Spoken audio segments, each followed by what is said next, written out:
Trade offer. I read Mushoku Tensei, and you get to listen to some cool tunes.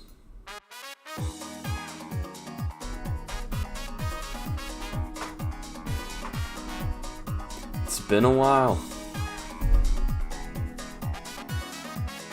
It has been a while. I'm gonna lower the volume a bit.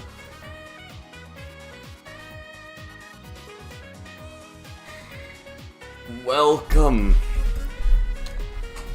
to another reading of Mushoku Tensei. It has been a while. Hello there. It has been a while since I last streamed. It has been around 2 weeks. I have been very busy in that time. I hope that we get to see some madness. The last volume was a bit of a, it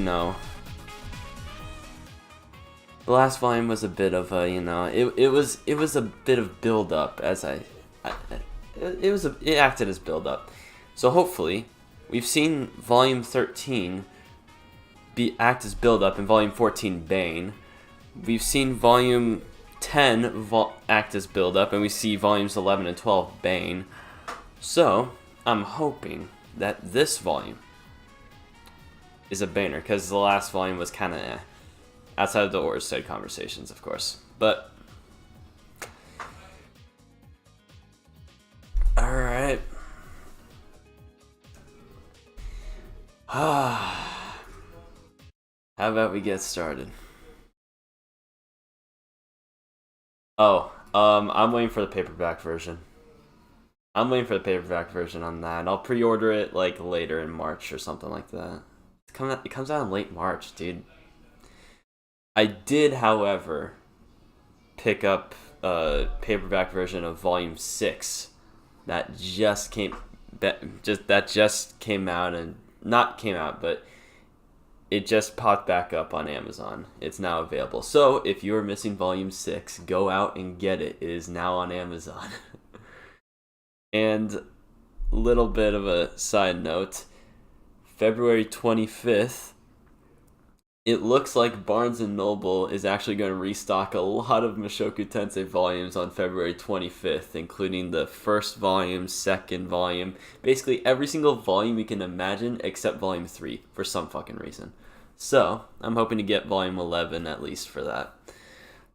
So, without further ado, we can finally watch Ariel be the politician that she is and just manipulate people to get her way to the top. It is a struggle. It is a struggle. But we will finally be able to see it after all this time, after all this build-up, all this tension. We finally get to see her true colors as a terrible ruler. Anyway, will I be reading the first 6 volumes? Okay, I'm going to go off on a tangent now. I don't know why it's so important for me to read the first 6 volumes. I understand that you got, like, Eris being, like, about as well developed. Like, it's better to develop Eris through light novels instead of, like, just watching the anime. But it's still, like, I know what happens. And I've already read from volume 7 to volume fucking 17. This is the equivalent to light novel 17. So, from 7 all the way to 17. I don't think I need to read volumes 1 through 6. And even if I do, I'm not going to get to it because it takes way too fucking long. It took me the entirety of my winter break to read volumes 7 through 12. That is going to take forever. It's not just about Eris and entire world building is much better. I don't care. It is way too much time. I'd rather just read new shit instead of I'd rather read new shit with my time right now than go back and revisit. I can revisit when I'm done with the series. I can revisit when I read Old Dragon's Tale or something. I don't care. I don't care. After redundancy, after Old Dragon's Tale, I might revisit volumes 1 through 6. But right now, I'm sticking to this. I am sticking to this. All right. So, without further ado, let's get to it.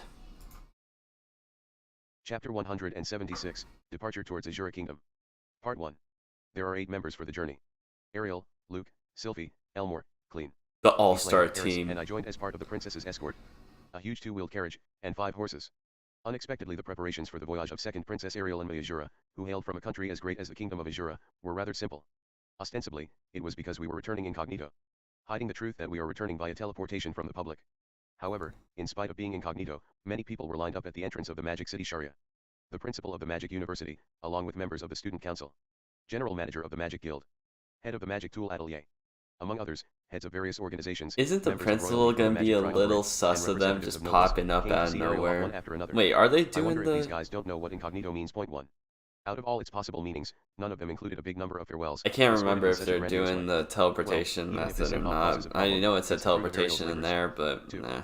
Orsted is mighty, but his connection with the human race is almost non-existent. There may come a time when he memory. It's been 2 weeks, okay. Part 2. Now, it's time for departure. We will travel by teleportation, horseback, and carriage.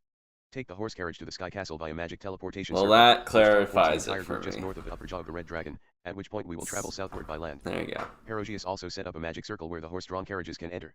If Perugius can do that much, I wanted him to send Aramanfi to Asura Kingdom to draw the magic circle. I tried to voice my suggestion, but Perugius said that out of the 13 people including himself, only 2 are able to draw the teleportation magic circle. They're Perugius and Silveril. In addition, it looks like the teleportation circles can't be installed anywhere. The teleportation magic circle in the Sky Castle is fueled by Perugius's magic, but to activate the teleportation magic circle that acts as the receiver, a certain condition must be met.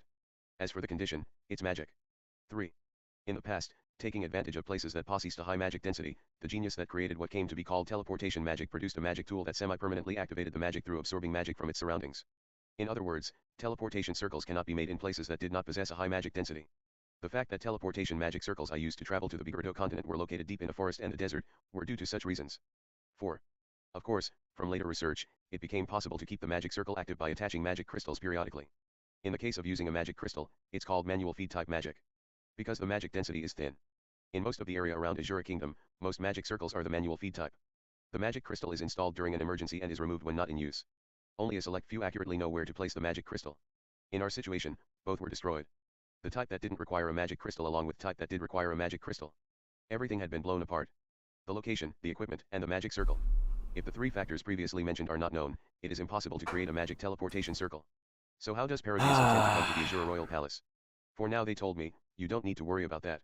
Because of Ariel-sama, it looks like they intend to make a surprise appearance. Part 3. Amazing. It's amazing. Rudius. Look. The town is so small. The moment when we transferred to the airport fortress, Eris raised her voice. After jumping off the horse to look down on the sky and up at the castle, she raised a voice of admiration. It was an unexpectedly childish reaction. I think I can speed it up. We could not help but cast wry smiles. Still, I think I can speed it up. One person's mood somehow became better after seeing Eris's reaction. It's Silveril who has been waiting before the magic circle. Looking at Eris go crazy, she was feeling proud in her mind. Enough to even be seen as such with the mask over her face. I hope you like the scenery from the Sky Castle, Chaos Breaker. It's the best. First time I've seen something like this. Seeing the carefree smile of Eris, Silveril's favor for Eris increased. Honesty is the best policy. Is that so? Then allow me to introduce myself. I'm the first familiar of Perugius-sama, Silveril of the Void. Pleased to make your acquaintance. Eris Rere. Eris seemed to be itching to go into the castle. Was it just my imagination or did it look like Silveril was showing her around? I'm gonna go back to slow. While watching that charming scene, we followed them. While explaining this and that to Eris, Silveril guided us to the audience room. We planned to greet Perugius before our departure. So you've come. As always, Perugius was proudly sitting on a chair while surrounded by his familiars. This time only a greeting was done. And so when Ariel came forward, and started to make a formal statement, Eris swiftly stepped forward. Who are you? I was horrified. In my mind floated the image of Eris clenching her fist and hitting Perugius. Even if it's Perugius, he will not be so forgiving if we tried to pick a fight with him. When I quickly tried to stop her, Eris knelt down to her knee. Nice to meet you. My name is Eris Grere, and I've become Rudius's wife a while back. Pleased to make your acquaintance. I was taken aback. Wait a minute, the person kneeling respectfully there is who again? Armored Dragon King Perugius Dola. Eris Grere. I know about you. Trained in the Sword Holy Land and challenging Orsted, as befitting of your nickname Mad Sword King. I am still immature. Oh. Although Eris is trying to be humble, but she's speaking in I don't. Possibly, she only the bot here isn't meaning. great. Eris Grere. Your attitude is admirable, I like it. Perugius looks happy. In this case, I too need to apologize for my subordinate's actions during the incident 8 years ago. Eris looks up and she made a quizzical look. That face. It was the face of I don't remember that. Do not worry about it. Is that so? I appreciate it. Perugius laughed and shook his hand carelessly. Eris stood up, she walked towards me with a fully self-satisfied expression. It was a face that seemed to say, I can do this much if I want to, you know. She might have been practicing this a lot. In any case, Perugius seems to like Eris. His attitude towards her is different from the one towards me. As I thought, everyone would be fond of an honest person without a hidden side. Getting along with each other is a good thing. Everybody, please follow me. After Ariel gave her greeting, Silveril guided us out of the audience room. The teleportation magic circle was located in a place reached by looping around after going through the entrance. The teleportation magic circle was emitting a faint light from the inner part of a currently empty large hall. Silveril explained this and that regarding the hall, but I'll omit that. We step on the magic circle. Part 4. The teleportation circle's destination was a ruin. The ruin used to house the teleportation circle on the other side. The same type in Betrayal's mainland and near Renoa Kingdom. According to Orsted, there were many more of these ruins in the past. A variety of races seem to have been moving freely between the continents. It became totally prohibited to prevent it being exploited in the event of war. A certain dragon tribe hated this rule, thus they hid the ruins they were using on their own by putting barriers around the ruins. All over the world, there will always be guys that stand against the world only for their convenience. Since we can move comfortably thanks to that, I am not going to blame such desires. The ruin was within a dense forest. From the valley called Red Dragon's upper jaw, it's a little northwest on the map according to the information received that was confirmed in advance. However, that is where the problem was about to occur. Although it's good that we can move the whole carriage using the magic teleportation circle, we can't move the carriage out of the ruins. We have this many people, yet we didn't think of that. While I was still dumbfounded by that, Ariel's 2 servants began to disassemble the carriage carefully. 2 people disassembled the carriage in a fluid motion and carried the pieces outside the ruin. And while I was thinking that they seemed to have assembled the carriage into small packages. From there, loading the parts of the carriage on horses, we moved to the vicinity of the highway. There the reassembly of the carriage was finished in no time. Since it was getting dark when we got out on the highway, we decided to camp the night there near the highway. Surrounding the campfire, we prepared food. There was no need to worry about kindling or food in this place with woods nearby. I mean, it's been collected from the demons that attacked us in the forest. Beast-type monsters and firewood, treants, also some wild grass. Firewood, treants, they really do exist everywhere. There is even one living in my house, so maybe treants are the next ruler of the world.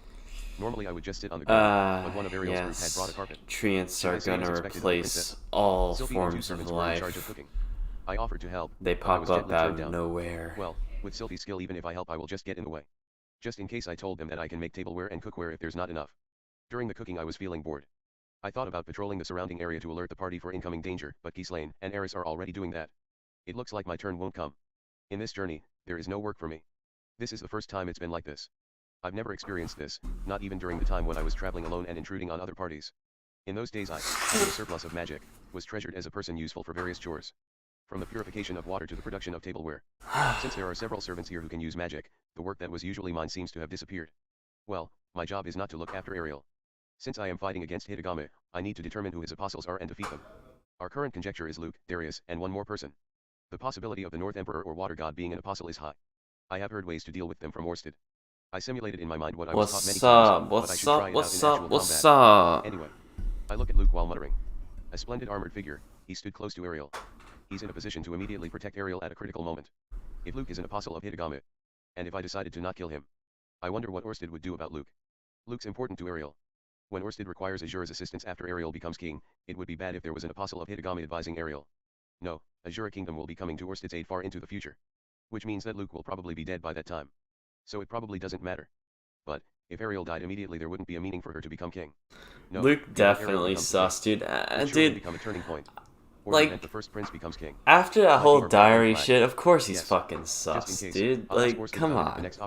Come on, of course he's sus. But I think that's a little too obvious, because Hitogami knows, like, what was in the diary, so it's like, I don't think he'd go for Luke, but he's still sus. He is still very sus. Even if the world is destroyed in the future, the me in the present can't afford to worry about it. My goal for now is to protect my family as best as I can. Discord twice, bro, what the fuck happened? The events of the future must be settled by the people of that generation. Oh. But would my descendant lend their hand to Orsted even knowing the world will be destroyed beforehand? Or maybe they will lend their hands without knowing about it? If it is the latter, it's a little pitiful. To prepare for that possibility, it would be better if I leave some words for them for the time being. Rudy, the meal is ready. Ghislaine and Eris too, let's eat. My thoughts were interrupted after hearing those words. Well, after I get back from the Asura Kingdom, I should write about it in my diary. I have a tendency to forget things. Dinner was delicious. As expected of Sylphie. And the other 2 attendants are also amazing. Even though we don't have a lot of food supplies in this situation, they could make it this delicious. I should ask them to teach me the next occasion there is spare time. Part 5. Night. Ariel is the only one that is using the tent while the rest of us are on watch duty shifts. We watch in sets The of 2. bitch. That said, The there's bitch 7 people Ariel. excluding Fuck you. So there are Fuck 3 shifts. you. At that Fuck time, you. one person patrols the surroundings. Me, Acting Silky, like a Eris, royalty and piece of Ghislaine, shit. all of which have the ability Fuck to defeat you. a demon alone. I'm going to patrol the surroundings. The first day is my Noble turn. ass. As I say that to others, I begin to walk away from the bonfire, towards the deep forest ahead. In total darkness, the only light source is the torch that I am holding. However, I know that there are no monsters in this area.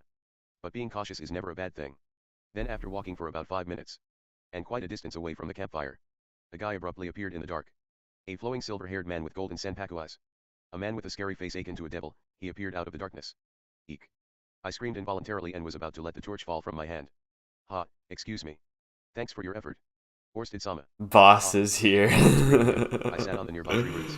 Orsted also sat down on the tree root on the opposite side. Orsted is following us. It seems that Perugius also knew about this, since the magic circle was used to follow us. Thus we scheduled a period of contact during the Dude, journey. I just want to see Since it like will be suspicious if we meet too Orsted often, act as a bodyguard for Ariel. And just how scared everyone else would be. It's just like, what the fuck, why are you here? And I finished my regular report. Since it's the first day, there is not much to be said.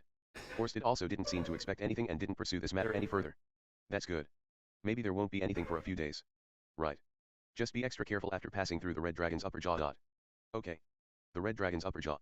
It is a connected valley at the Red Dragon Mountains that separates the northern part of the central continent and the Asura Kingdom. Hold up. Valley, wasn't that the... Yeah. He says it right now. I was gonna say he was just that was where Turning Point 2 happened. Yeah. Passing the valley, there is a large forest. Bruh. It's a famous forest in the Asura Kingdom. That forest is called. I recognize that place, bro. I recognize that place. The Red Dragon's upper jaw. Also, although it was part of the Asura Kingdom, to the south from the forest is the border of the Asura Kingdom. As if to surround the south side of the forest, there is a rampart like the Great Wall of China built there, with a few hundred soldiers stationed there. It was to stop the monsters from entering the south and also to prepare for an invasion from the north. There are all kinds of reasons. And the most important point, this deep forest is often used to deal with important people. Once you enter the forest, it becomes a place where there will be no witnesses. In some areas of the forest, there are powerful monsters, and there are bandits prowling along the northern and southern paths. It's a great place to secretly assassinate someone. If Darius had received advice from Hitagame, this is where he will send his assassins. After all, sending soldiers to the northern part of the upper jaw of Red Dragon would be considered as invasion of another country. If they attack the princess after passing the southern checkpoint within Asura Kingdom, it will surely become big news. It will become bad press for Darius under these two circumstances. Therefore, the first chance to kill the princess is here. If it is here, they are able to kill Ariel with the least possible risk. Orsted predicted so. So, it will be as planned. But Orsted's there. If there is an attack, taking the highway will probably be risky. Since the highway is dangerous, I will suggest an alternative route. And, at the same time we could go and scout for Triss and her band of thieves. If there is no attack, Orsted will move at that time. Triss. A self-directed play. For that end, we stashed away a bunch of summoning scrolls along with magic crystals. We will find out that the magic beasts in the area are being controlled by some individual. That's the plan. If there is an attack, the possibility of the North Emperor Aubert Corvette appearing is high. Be careful of that guy. Yes. Just as planned. Oh. If Asura Kingdom has hired the North Emperor and the Water God, Orsted saw that the possibility that the North Emperor is dispatched as an assassin is high. The swordsman named Aubert, it seems he is good at those kinds of jobs. An unpredictable swordsman that symbolizes the North God style. From his hairstyle and clothes to his way of fighting, everything about him is unique. A man gifted in surprise attack. Peacock Sword Aubert Corvette. Eris has already been informed beforehand about the possibility of fighting him and the Water God. If I'm right, Eris had learned swordsmanship from Riada and Aubert for some time. Surely it will be difficult to fight against your former master. Although I thought that, she only folded her arms and answered, yes. I can't wait. Those two people, I wonder if she didn't build any close relationships. I don't think she could win. What I mean is, personally, Eris, I don't think she can win. I'm a little worried. I'm concerned. About what? You. I have to say, for this upcoming battle, you're being too optimistic. Optimistic? I wonder if he's right. Maybe so. But, I am prepared. I also heard about instructions for what to do. Although there is a chance that Aubert won't come, I still simulated several ways to deal with him. Also, I know in my head that he is a terribly strong opponent. All that's left is to just deal with it calmly. While I can't say that it's a perfect plan, there's no reason to feel more nervous than necessary, probably. Rather, I should relax at this stage, it is more efficient, probably. Just probably. Take this. Orsted took out several sheets of papers from his bosom. They were scrolls with complex magic circles drawn on them. It is a magic circle for the king class healing magic. You mentioned that you could only use healing magic up to advanced level. In case of emergency, use it? Yes. The healing magic of the king class. To what extent could it heal? Even for major injuries like missing limbs, such magic can regrow them perfectly. my defensive and evasion ability, and the enemy's offensive ability. Based on those factors, it would be best to have at least this level of recovery. So even Yeah. King class healing magic has magic circles. Almost all magic in this world can be reproduced with magic circles. Almost, then there is magic that cannot be reproduced. As long as it's not a unique magic with a special invocation. Such as the howling magic that the beast tribe uses and the gravity magic used by the Dragon King. Those things, without understanding the logic behind them, cannot be reproduced. Howling magic, what I've been calling voice magic. Once, I surprised someone with it. The level I can use it at is more or less able to scare people, but I don't know if it's because of the actual magic or not. Although I read that your future self has mastered gravity magic, it probably would have required considerable time to master it. Researching, understanding, and training. Orsted-sama, I've heard that you can use all the techniques in this world. Can you also use gravity magic? That's right, although it's not a very user-friendly technique. Oh, so you could. That's expected. But I assume you don't know from the moment you're born. You two have to learn them one at a time, right? It is so. I see. At the moment, I can't even imagine the basic principle even if I heard Orsted's just like endgame Rudius over here. However, Yeah, he really has maxed out all of his fucking techniques, all of his skill tree is all the way filled up. Such things could wait for It's when I like- had more space to breathe. Yeah, All right. Rudius just started the Well, the next matter to discuss RPG. is Orsted's Come to think of it, like, come over Orsted-sama, here, I got you Assuming that Luke is some. an apostle of Hitagame, it's up to me whether or not I need Here's to kill him. here's a little Right. cheat code That's here. right. In the event that I don't kill Luke and Princess Some Ariel healing still becomes king, magic. what will happen to him? Here's a blank will happen. check. When that time comes, he will also escape from Hitagame's grasp. Is it safe to assume that only 3 apostles of Hitagame will appear? Can we leave him as it is? It will not be a problem. Humans will Here's remain a as apostles bunch of Hitagame here's a only bunch until of the result of his future jewels. prediction Here's a comes. bunch of magic Until the result of a crystals. future prediction? Something this important should be said earlier. What the hell, what if I thought the apostles could change in the middle of a fight? And a certain turning Don't point worry, acts as I a did boundary for not Hitagame's steal future this sight. from anyone. In this Trust case, me, the turning trust, point is trust. when This Ariel is all does my nothing but shit. remove This is gravity all and my Darius shit. and I did Darius not can. kill anyone for So this. until then, the apostles will not change. That's right. His cooldown's fucking You keep such trash. important things until later. Eh. Well, that's all right for now. Eh. Let's say it is good just to know about this now. Until this is over, the apostles will not change. On the contrary, once it's over, the apostles will cease to be automatically. Well, there is still the possibility of them becoming an apostle again. And judging from Orsted's tone, if any apostles die before the prediction comes true, Hitagame cannot replace them. That's the reason to kill them. I Now, did return. forget about the If you don't return cooldown soon, for a little it will be bit, suspicious. but Okay. With we're that, still I finished the scheduled good. He's contact still with OP, Orsted. you know. I quickly returned to the campfire and reported that there was nothing of note Still surrounding the OP camp. coming in here I with finished my the shift and covered myself magic with blankets. circles of the In this century. way, the first day of the trip to the Asura Kingdom passed. The Ross had a declarative sentence, changing Okay. it for consistency. Yeah, I'm not gonna. Sci Fire. Alright. Chapter 176. Oh my Towards the Asura gosh. Kingdom. Oh my gosh. Okay. Exit out. Anyway. Yeah. So they're gonna have to go through that, the red dragon's upper jaw. This is the same place where Rudius got turned into a donut. He also got some nice magic circles from cool Orsted. Orsted, you know, he's just like the sensei of the century, you know?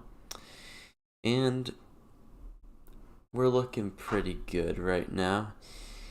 I mean, sure, someone could kill Ariel, but you know, I don't care if it's against Hitogame's plan or Ariel's a bitch. All right, we can all understand that, right? Chapter 177, Red Dragon's Upper Jaw. Part 1. The Red Dragon's Upper Jaw.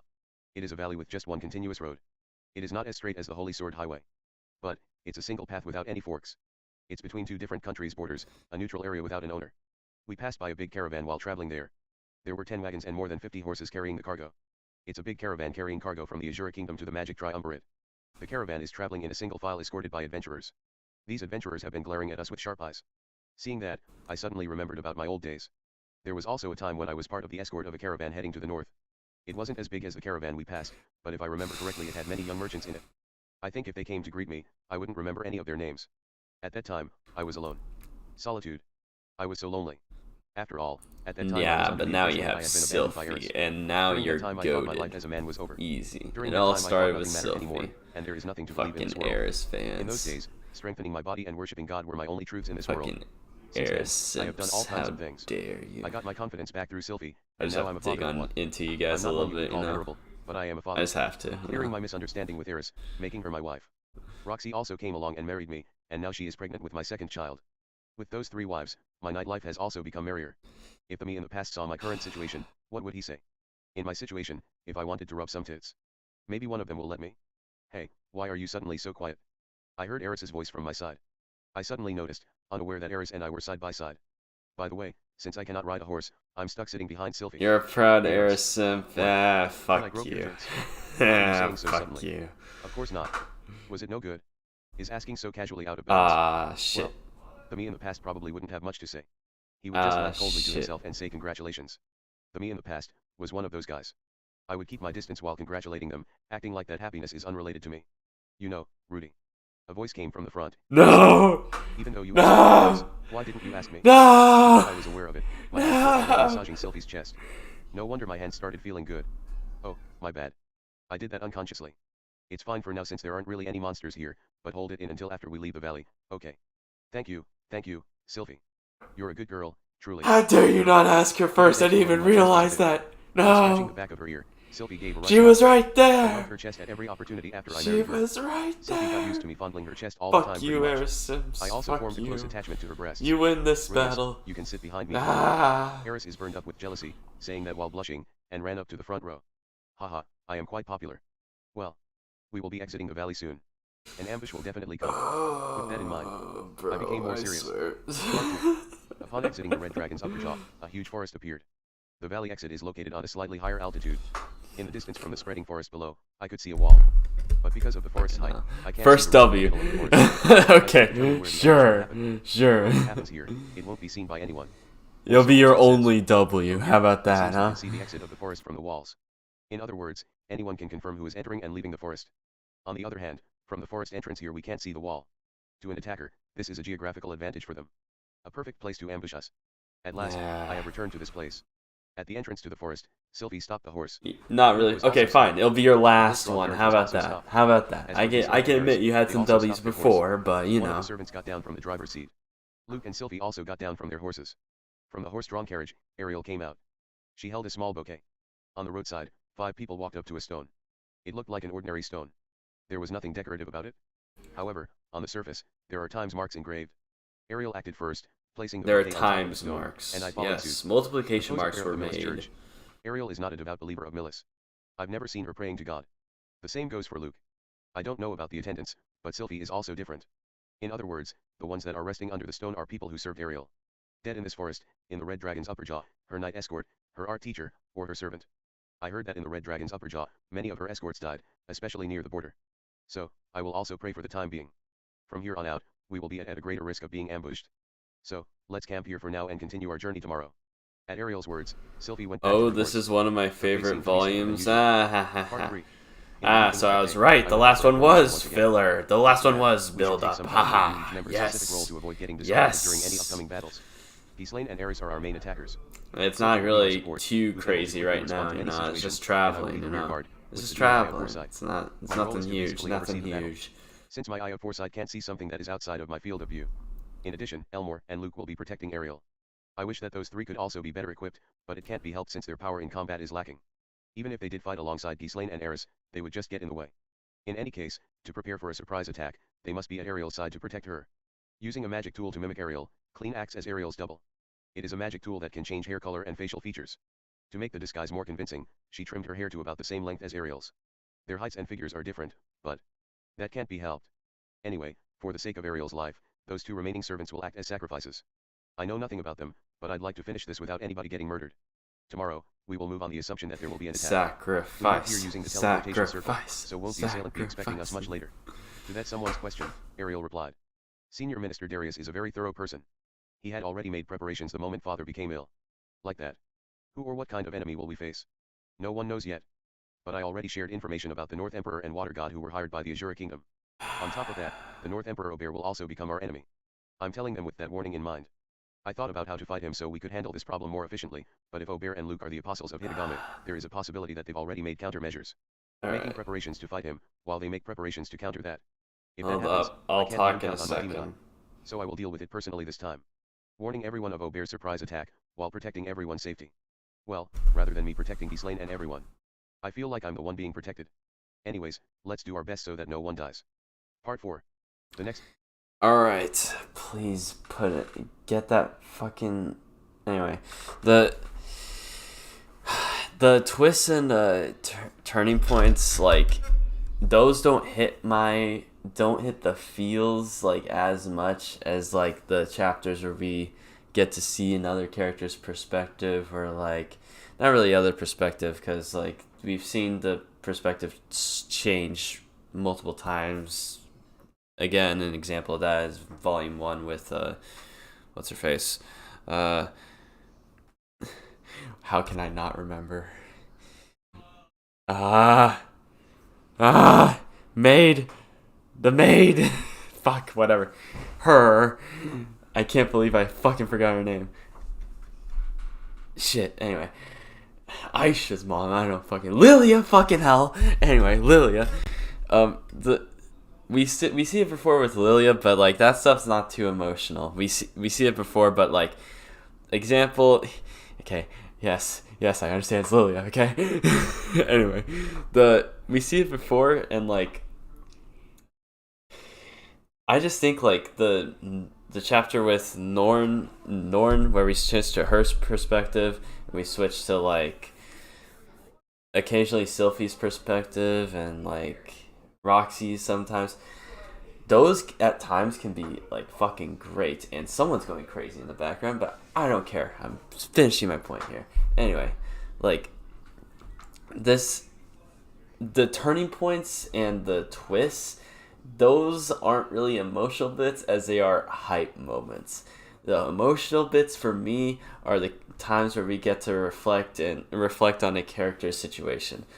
So yeah, love those perspectives. Yeah, we see it.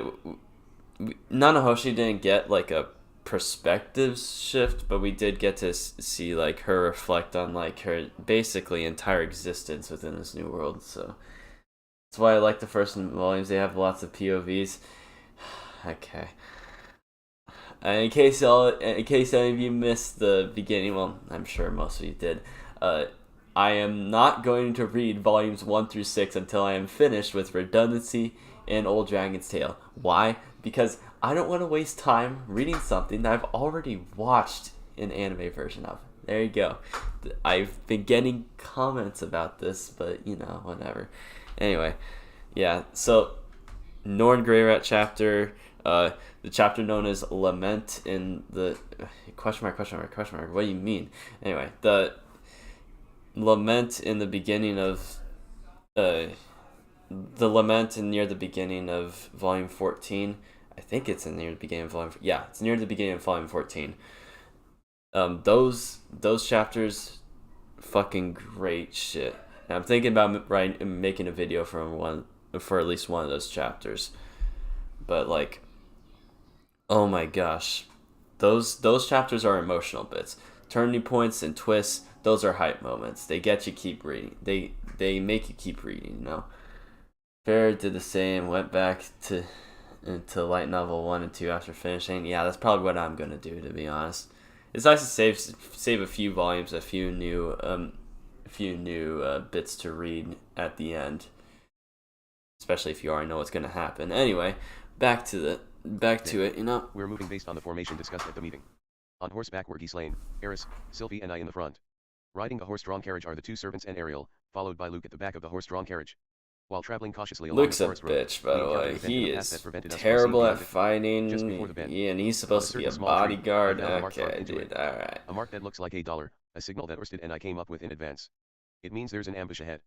Good, we don't need a self-directed play then. Pushing the capability of my foresight eye to the max, I tighten the grip on my staff. I also activated Zarif's arm, so I'm ready to use the magic absorbing stone at a moment's notice. Luke at disappointment, basically, yeah. Or showers of advanced most hated character. My most hated. No.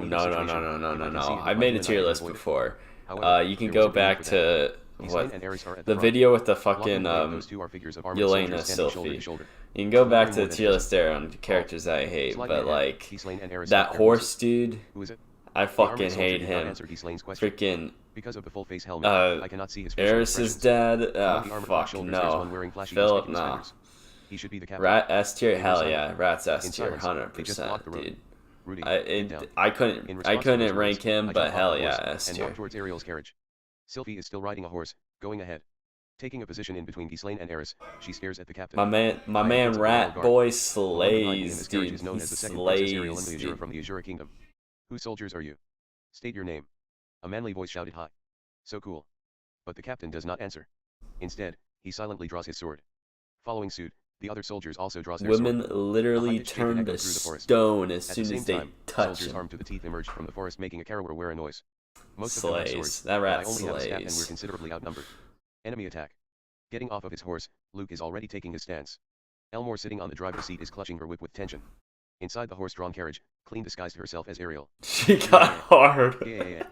Already Ghislaine and Eris have engaged the soldiers up ahead. Their swords cut down the soldiers so fast that it didn't even leave an after image.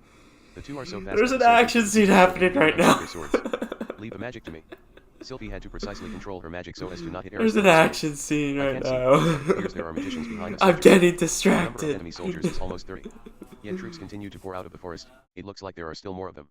Despite this, it seems such an advantage in numbers means nothing against Ghislaine and Eris. The enemy troops are being decimated in the blink of an eye. Eris is moving freely on her own. Ghislaine moves to covers her blind spot.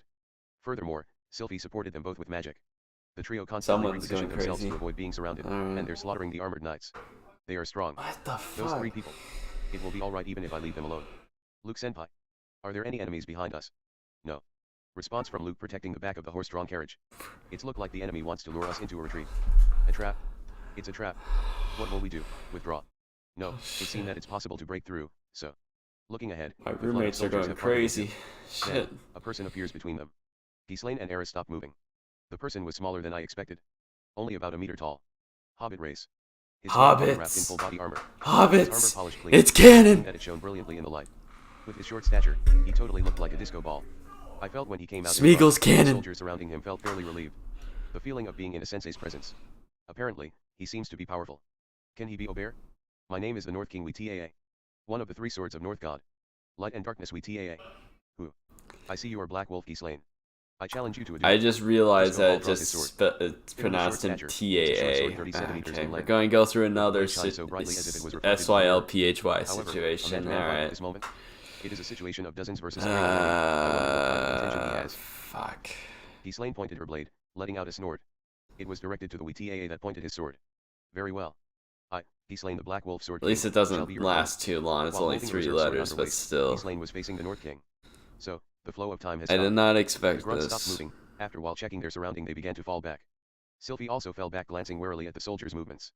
What remains is an atmosphere for a duel against the man called North King. But Eris can't read the mood. She lunges ahead toward the retreating soldiers. Eris. Sylvie also aims to break off his grip. Covering Eris's back, a helter-skelter battle started. Are those 2 people? Yo, is this live? What the fuck do you think? Of course it's alive. What? Seems there is plenty of room for comfort. Of course it's live. What? I want to support them, but I can't move from this place. What do you mean? This is rampage. The distance between the horse-drawn carriage. You clicked on a live stream, bro. Of course it's live. Until he appears, I cannot move. Obear is skilled at surprise attacks. If we divert our attention, he may launch a surprise attack from behind us. It's a very textbook tactic, but it would be the best time for it. A moment of distraction. He would strike during that split-second opportunity. Especially against powerful magicians, he would hit them during their incantations. Alright, someone here provided some notes. By the way, all the races consist of hobbits, dwarves, elves, humans, demon, magic, beast, dragon, void, and sky, or angels, I guess. Thank you for the info. I did not know hobbits were canon. I did not know that they were canon. It's nice to see that. Anyway, I shouldn't give too much of a shit, but you know, as the case with this fucking series, you know. Sky folk is like bird people. Yeah.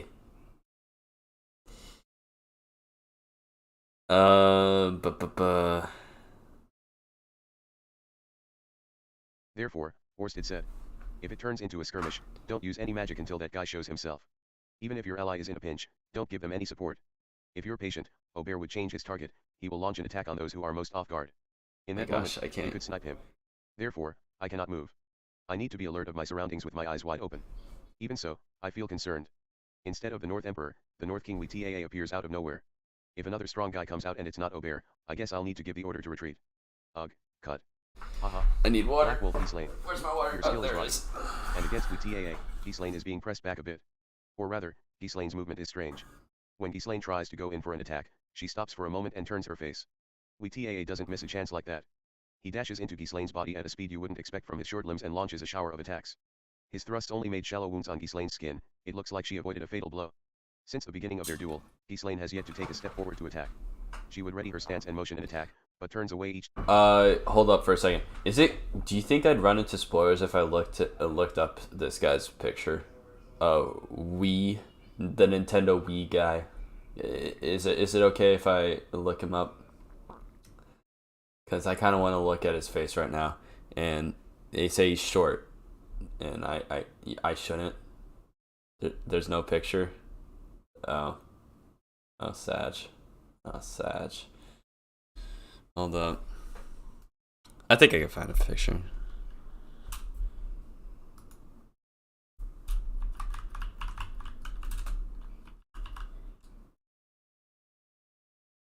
He doesn't have one. I think he should have one, right? Like hold up. Like we're good here, right? Like hold up, like we got you, right? This is him, right? Let me just.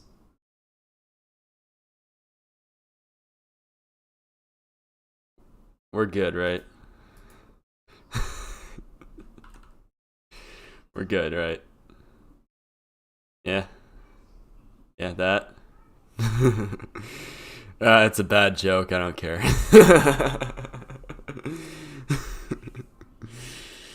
It's a bad joke. I don't care. I have to do it. We TAA has to get roasted here.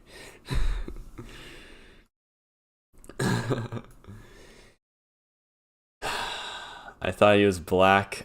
Sag. He's white. Tends to be the majority of the case, you know. He's like a royal and all, but he's not that bad. She's not that bad. Okay, well. Time for some reason, allowing we TAA to counter. Something happened. But, I don't know what it is from my position. What did you do? I try to observe we TAA. He is as sparkly and shiny as a disco ball, and is hard to keep an eye on.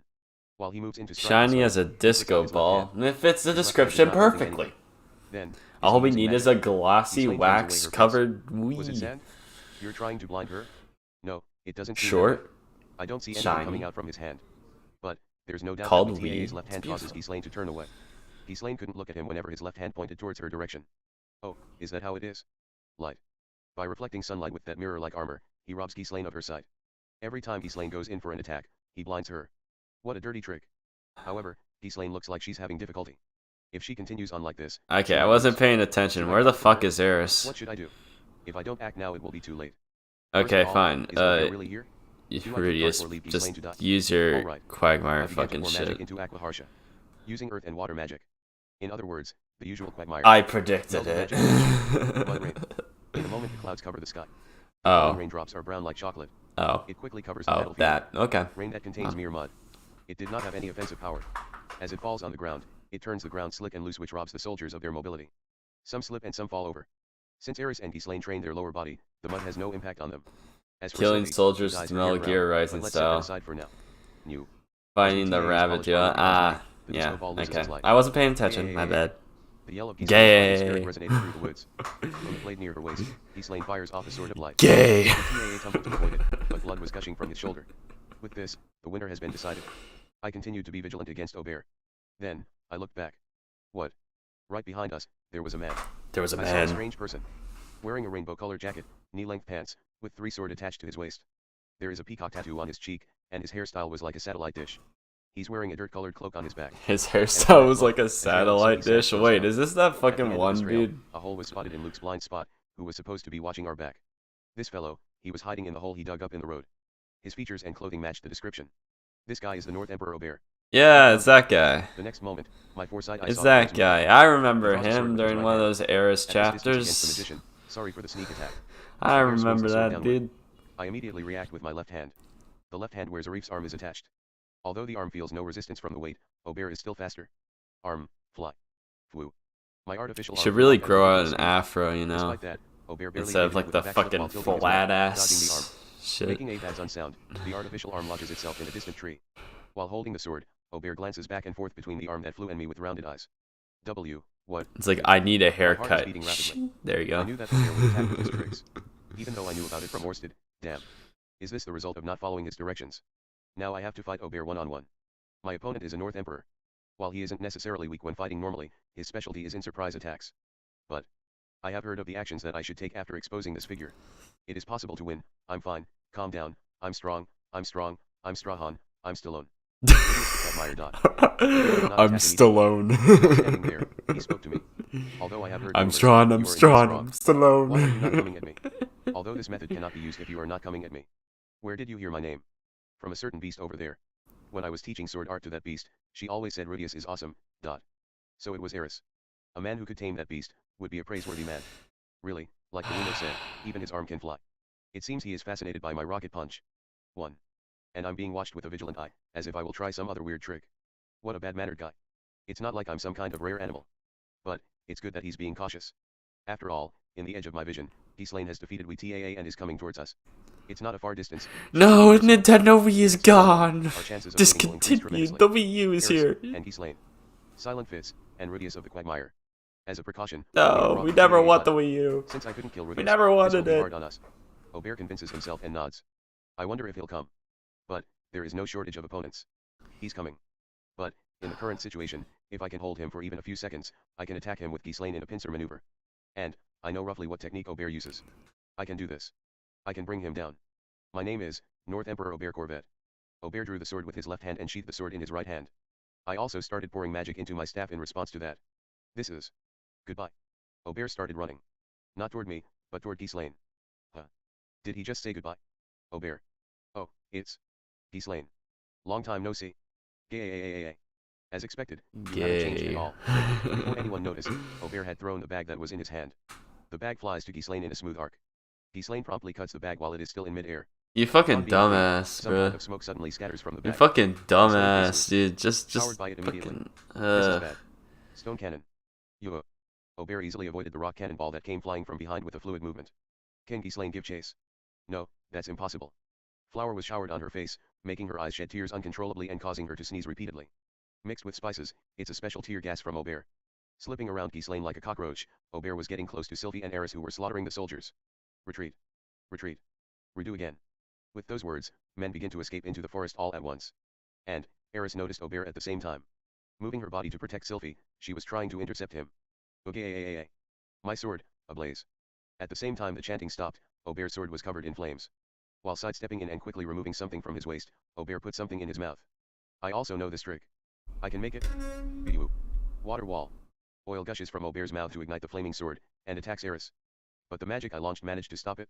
The fire hit the water wall and was extinguished in a moment. Eris does not care about the water wall in front of her. So as to tear to pieces both the opponent and my magical attacks, she slashed her raised sword diagonally downward from the shoulder, assailing Obear. A sound of Zanzu was heard.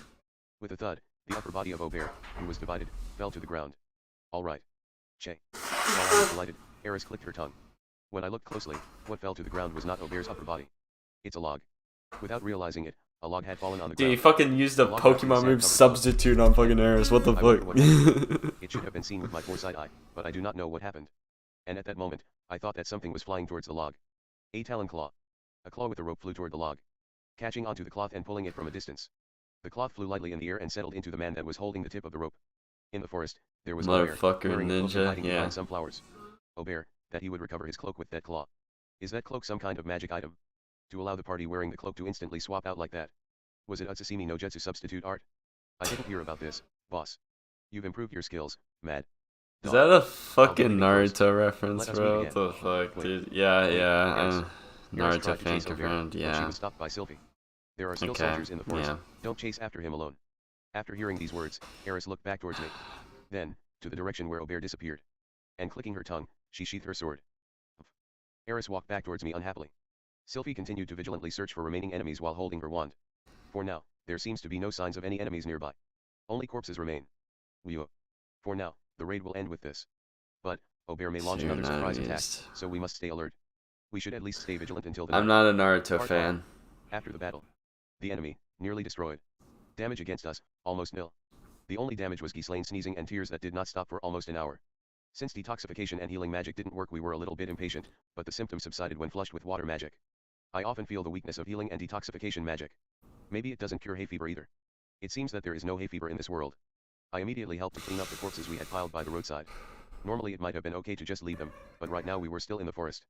If you leave dead people alone here, their bodies will be revived into the undead. Basically, leaving corpses in a place like this is forbidden. We stripped the armor, piled up the remains together, and then burned the corpses. While going about the work, Luke's complexion became grim. The more he worked, the grimmer his expression became. This wasn't because he knew the identity of the corpses. Rather, his focus was on the armor the corpses were wearing. I wonder if there is something on it. Hey, Luke. This crest is. I found the reason immediately. As for what it was, it could be found on a lot of the corpses. On their armor, a crest was emblazoned. The crest symbolized a certain lord from the Asura Kingdom. That crest was from a place known as the Milbots territory. It is a territory that is owned by one of the 4 major noble families that had a strong military force in the Asura Kingdom. The soldiers who attacked us came from the faction that ruled over that territory. That means. Luke muttered what I had already guessed. Foolishness. The Lord of Milbots territory. Philemon noticed Grere has betrayed Ariel. Amazing Urzi reference. Chapter Wow. 178, Conjecture. Part 1. Like, we didn't see that one coming, right? He betrayed her in the fucking diary, right? Surrounded by a stone fence, Pretty we sure. were in the middle of a war council around a bonfire. Foolishness, such a foolish. Luke had a stupid look. From hearing that Philemon turned his back on us, he murmured rashly with vacant eyes. Was it a surprise? No, only to Luke. Ariel and the others look nonchalant. It seems like they have considered that possibility. Only Luke is shocked, since he is Philemon's relative. Luke, you're a Or was it fucking the lies of dumbass. What did Hitagama tell him? And has the lie already been exposed? Knowing him, I doubt he'll do something so convenient. Should I? I don't Prod him think. for answers. No, I should wait for an opportunity. I Ariel Sama. don't think. What is Yeah, Perugius Sama? betrayed by his own I think father? Luke will attack again whether we are in Nah. this forest, before we cross the border, or after we I cross don't the border. care, dude. Luke's a think he will fucking attack us on a regular dumbass, basis. dude. Ariel was puzzled. I suppose so. Luke Such a has situation, no we have positive no choice but to face qualities. it. None. That was our assumption from the start. I was able to fight him this time, but Obear was a more formidable enemy than I thought. On top of that, the number of enemies in this raid are greater than I thought. Apparently, the other side is going all out to kill you, Ariel Sama. For the next attack, they will definitely come more prepared than the last time. Is it that difficult to just fight them off? Hearing Ariel's word, I nod. I won't say it's difficult, but perhaps the border checkpoint will be the next ambush. It might be a trap, I think. But without teleportation magic we can only move onward. The conversation is going exactly as I expected. Talking to Ariel is so easy. It feels like she already knows what I want to say. Yeah, but if you already know Yeah, that we're in trap, but all we you need kind to do of is waste Sylphie's Well, time, then, is there another way to cross the so border without walking into their trap? yeah. Before I realize it, all Kind eyes of were does the focused on same Ariel's job mouth. as I feel that it's a little Sylphie. hard to talk. Around the He's border, not as there are good bandits as and slave it traders whose main as occupation her, is you smuggling. know. Let's negotiate with them. If all goes well, we may cross the border without passing the checkpoint. After I hearing my did say suggestion, that was a Ariel positive posing quality thoughtfully, during saying, one of my streams, Sylvie but was giving I'm a somewhat trying quizzical to. face. I'm thinking Neither Hisami about nor taking Eris had that heard about this. back. Rudy-sama, didn't you said earlier that we shouldn't be doing guilty things? Yes. It does not change that regard. But, I seem to have misjudged a little about the severity of the situation. My intention still won't change. Is that so? I was nodding while saying that. Ariel seemed convinced. She stared at Sylphie and then looks at the surroundings, while her eyebrows are making a // shape. Sylphie, what do you think? I think it is a good idea. I do not know how credible the thief band is, but if Rudy suggested it, I think it is less dangerous than crossing the checkpoint. I'm not satisfied with Rudy's suggestion. Why didn't he suggest that in advance? Also, why did you give that suggestion only after we were ambushed? It seemed as though you were waiting for this attack. Luke. Luke gulped, and Ariel looks at Luke. He slowly raises his head, as if he saw a ghost. Looking at me with pondering eyes. You, what are you plotting? He said clearly. His voice is trembling. With a face full of doubt. He watches me. Your movement, it was as if you already knew that Obear would launch a surprise attack. I had already predicted this. It looked like you also knew his fighting style. That's thanks to my foresight eye. Just Luke. Shouldn't you be grateful that I checked your blind spot? Obear's retreat seems too suspicious. If I was killed by his first strike, then I guess he would have pressed the attack without retreating. I know, but why didn't you stop that guy from escaping? I could have stopped him if I used a large-scale attack magic. But in that case, Sylphie and Eris would have been in my line of fire. Also, there's a possibility that he has some magic items to evade my magic attack. Really? Hey. Your tone sounds like I've joined hands with Obear. Oh, is that so? It was this sort of scenario. I joined hands with Obear and Darius and orchestrated that ambush. That's the first conclusion most people make. You've got me. If you just think a little bit you will surely see that I'm not allying with Obear and Darius. Luke Senpai. Didn't I help Ariel-sama under your request? I certainly did request your aid. But your actions are strange. He's really sus here. Really sus, dude. This is fucking Among Us, bro. What the fuck? Who's the imposter? Is there even an imposter? We don't know. That should be the case with Orsted nearby. The presence of Orsted acts as a jammer for Hitagama. It's possible that his advice for Luke has missed the target. Or maybe that Hitagami has already discarded Luke. What the heck are you saying now? Eris looks frustratedly at Luke. Among But she's ready to Us. beat him down anytime. Sylvie looks alternatively between Luke and I with a sharp look. Ghislaine looks like someone with a huge on her head. Ariel-sama. With a stern face, Luke Ghislaine turned his face just toward can't Ariel. keep up with I the don't agree. conversation, Perugius's recent Sag. actions have been strange. Is that so? Also, I worry about the credibility of the alleged band of thieves. Although I agree that we should avoid the checkpoint, but I think we should head back and request help from Perugius-sama. Asking for Perugius's help, huh? Indeed, you have a point. To ask for one or two of Perugius's familiars to act as escorts, this will enhance our strength and will enable us to force our way through. Yeah, I also feel that this is quite a good idea. I'm fine with anything as long as Ariel is safe. But I must get in touch with Triss and her band of thieves. Besides, I don't always have to stay together with Ariel. However, if I leave her there is a possibility that Ariel might die. Elmore, Clean, what do you think? I support Luke-sama. Me too. Is that so? The two servants are likely to support Luke. With this it's 2 to 3. But, this party is not a democracy. The leader of this party is Ariel. Everything was decided by Ariel. Well, if it can't be helped, And I she's will a try to contact bitch. Triss alone. I'll make the excuse that I want to do reconnaissance in the country beforehand or something. But will it be suspicious if I go alone? Maybe I should bring Eris or Sylvie. Ariel did not consult with Ghislaine or Eris. A shadow covered her face while she takes her time to consider the situation. She narrows her eyes, staring at the bonfire, indulging in deep thought. Okay. After a while, she looked up. Looking alternately between Luke and I. After looking at us twice, she stopped her gaze at Luke. I will go with Perugius-sama's plan. What? Luke begins to get angry. Why? Perugius-sama won't be so generous as to lend a hand to the king that fled from her own kingdom. If it's only at this level, I won't rely on him. Saying that, Ariel winks at me. You mean, you intentionally sided with me? I wonder why. Perhaps Ariel wanted me to owe her a favor. Although it was convenient for me. But, that's putting the cart before the horse. Working with the likes of thieves. We won't know what they're plotting Oh, against it was Ariel-sama. Roxy. Luke. It was is Roxy. excited by Ariel's decision. What's wrong with you all of a sudden? Suspecting Perugius-sama's It's sudden- 100%. But It's. father is- It's. Didn't we already I've discuss already the possibility talked that about this Eleven would before. betray us from Way Ariel? up here is Didn't you say that if Sylphie. its father Off may have- screen, you I know. certainly did think so before. Down However, here is I am certain that I Roxy. heard. And Down Luke shut his here, mouth before he Eris. spoke. Ariel also seemed a little surprised by his reaction. Luke was wide-eyed and lips trembling. Luke, by chance. But Sylphie's on did you hear another from your brother? on another Ariel level. stops Come abruptly. on. Then, Don't. in a different no. tone, she Come asked on. Luke. Luke noticed Grere, who are you? Luke looked at Ariel with an understanding look. Then he shifted his gaze to Sylvie, me, and rest of the party. After I seeing know. the anxious I know expressions, Roxy's a he looks back at pedophile, Ariel. but yeah, Kneeling come without on. diverting his gaze, Luke said looking up. I am your She's knight, adorable. and I am your princess. Luke looks down, Ariel nodded. Like a shadow has been cast off, She's those two share a satisfied adorable. smile. All that needs to be said has been said. That was all that was necessary.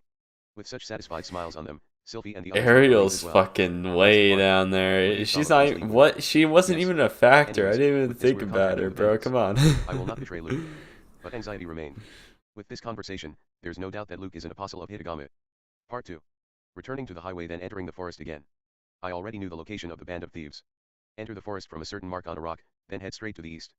The band of thieves in question is located in the east side of the forest. Apparently under a cliff at the foot of a mountain. However, our pace is slow. Since our horse-drawn carriage was disassembled. Ariel tried to ride a horse at first, but after seeing how high up it was she came down immediately.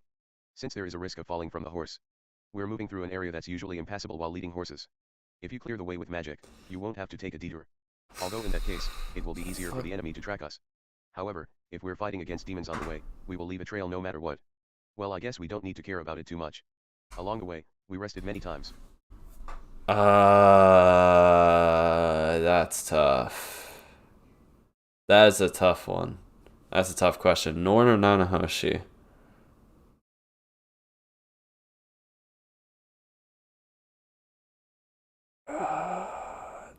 They're really different characters. I don't think I should compare them. They're really different characters. It's tough. Both sooner. That's not the point. It's not a romance thing. It's not like that. It's just like, what character do I like more? What writing do I think is better? Pick banana. Fuck you.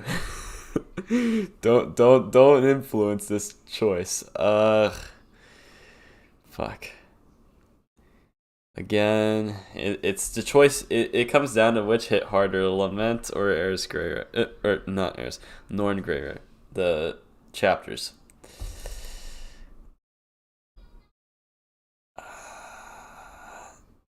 I'd say Norn. I'd say I like Norn more. but she hasn't gotten the spotlight in some time. Neither is Nanahoshi. Actually, Norn has the spotlight more than Nanahoshi, so she has more of a spotlight than the banana.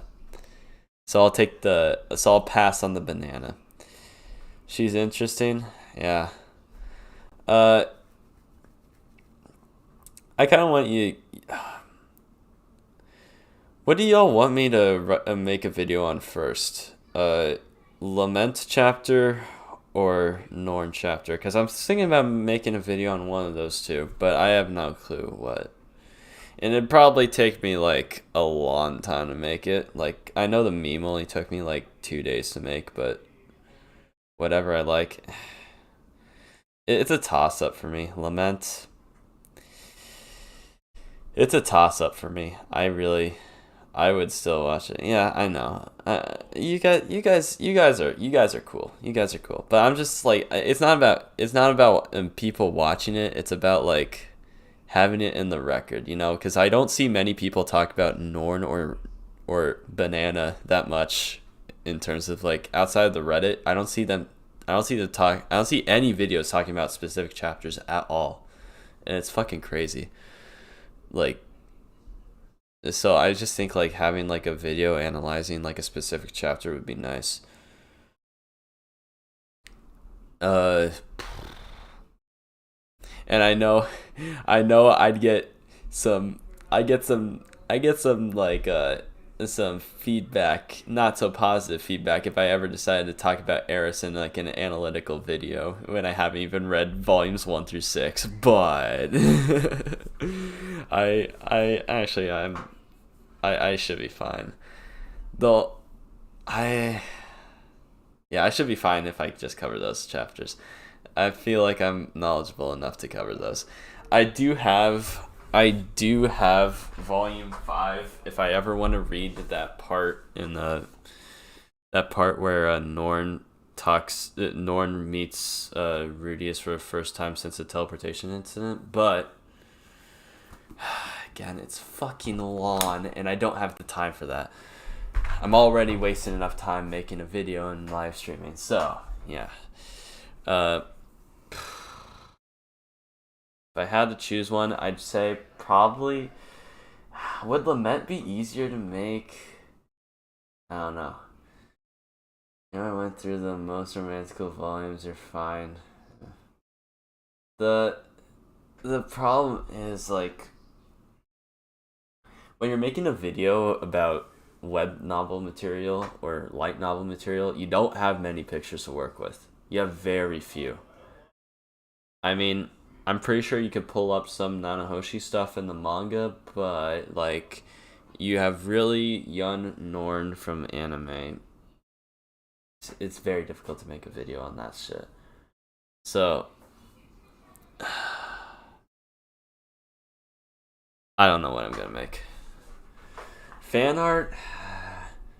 Where do I go for fan art? Like Reddit? Like that's all I see. I could probably find fan art if I really want to, but you'd have to go through a lot of shit.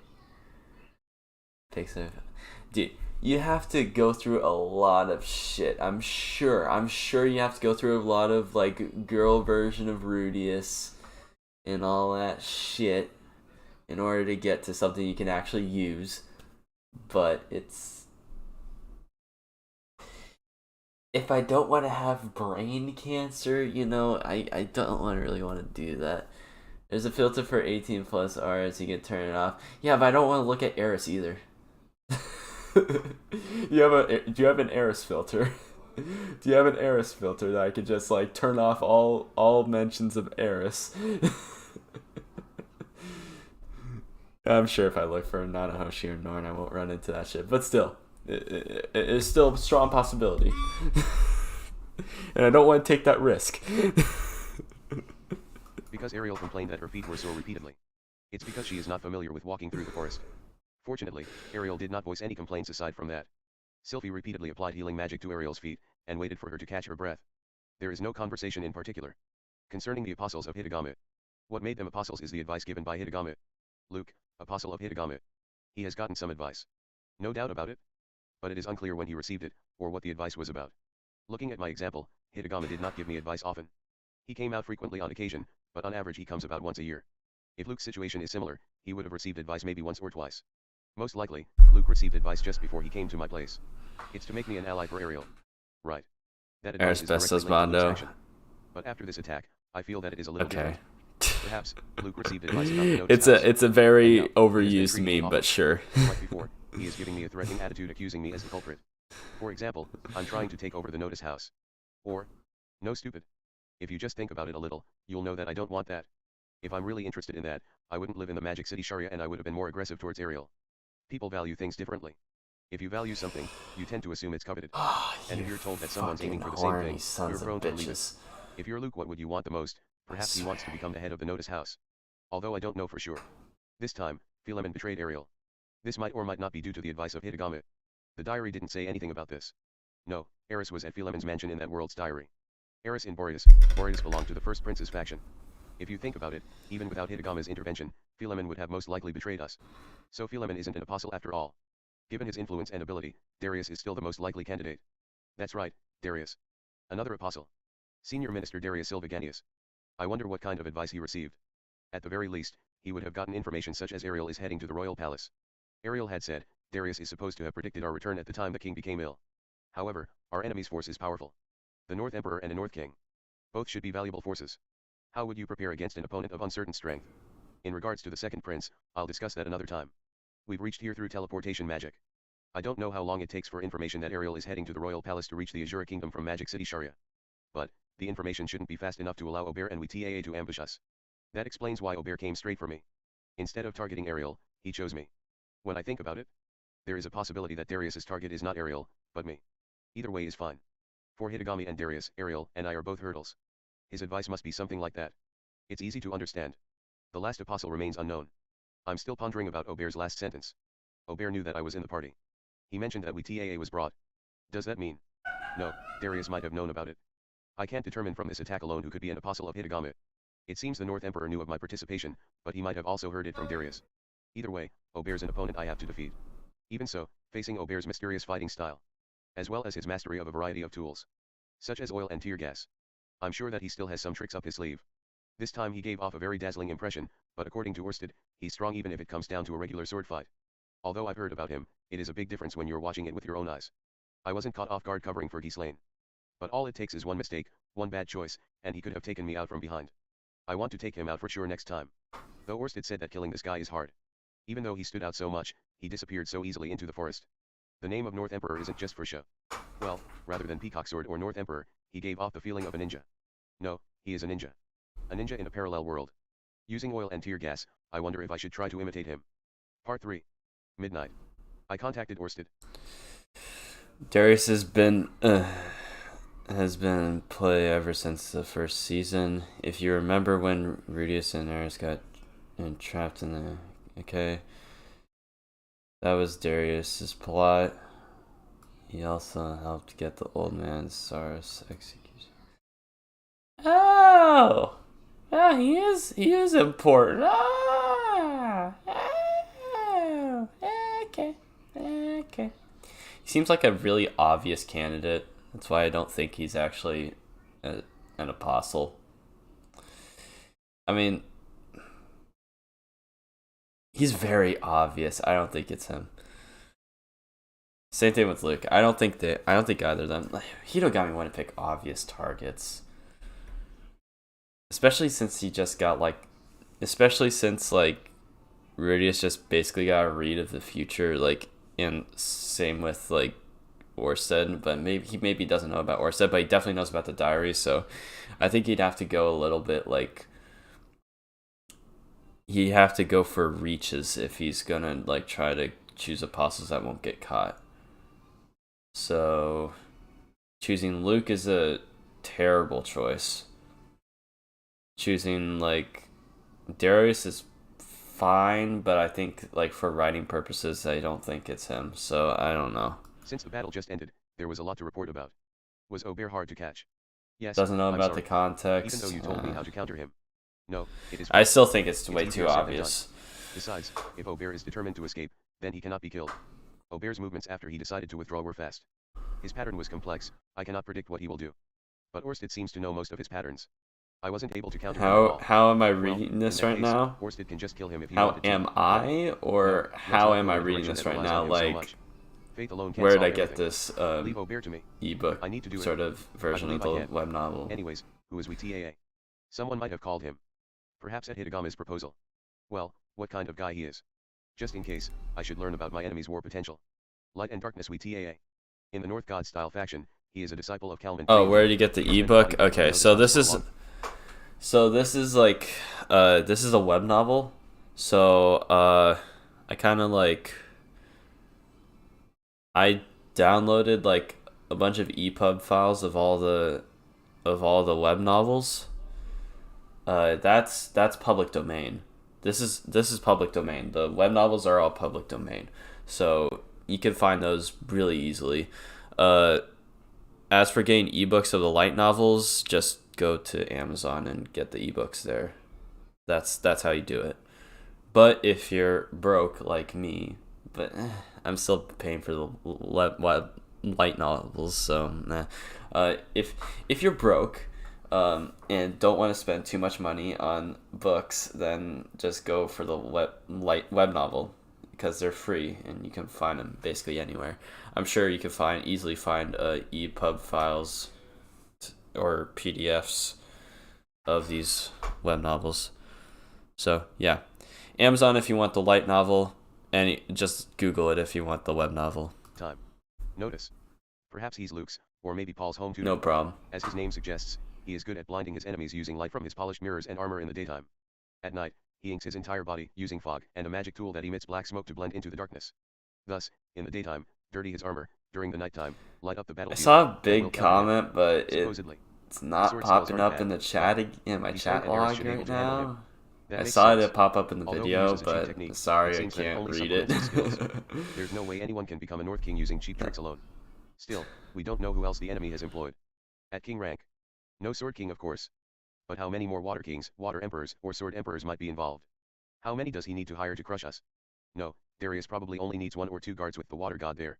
Because the enemy has the force of someone as strong as the Water God, the enemy might have become complacent.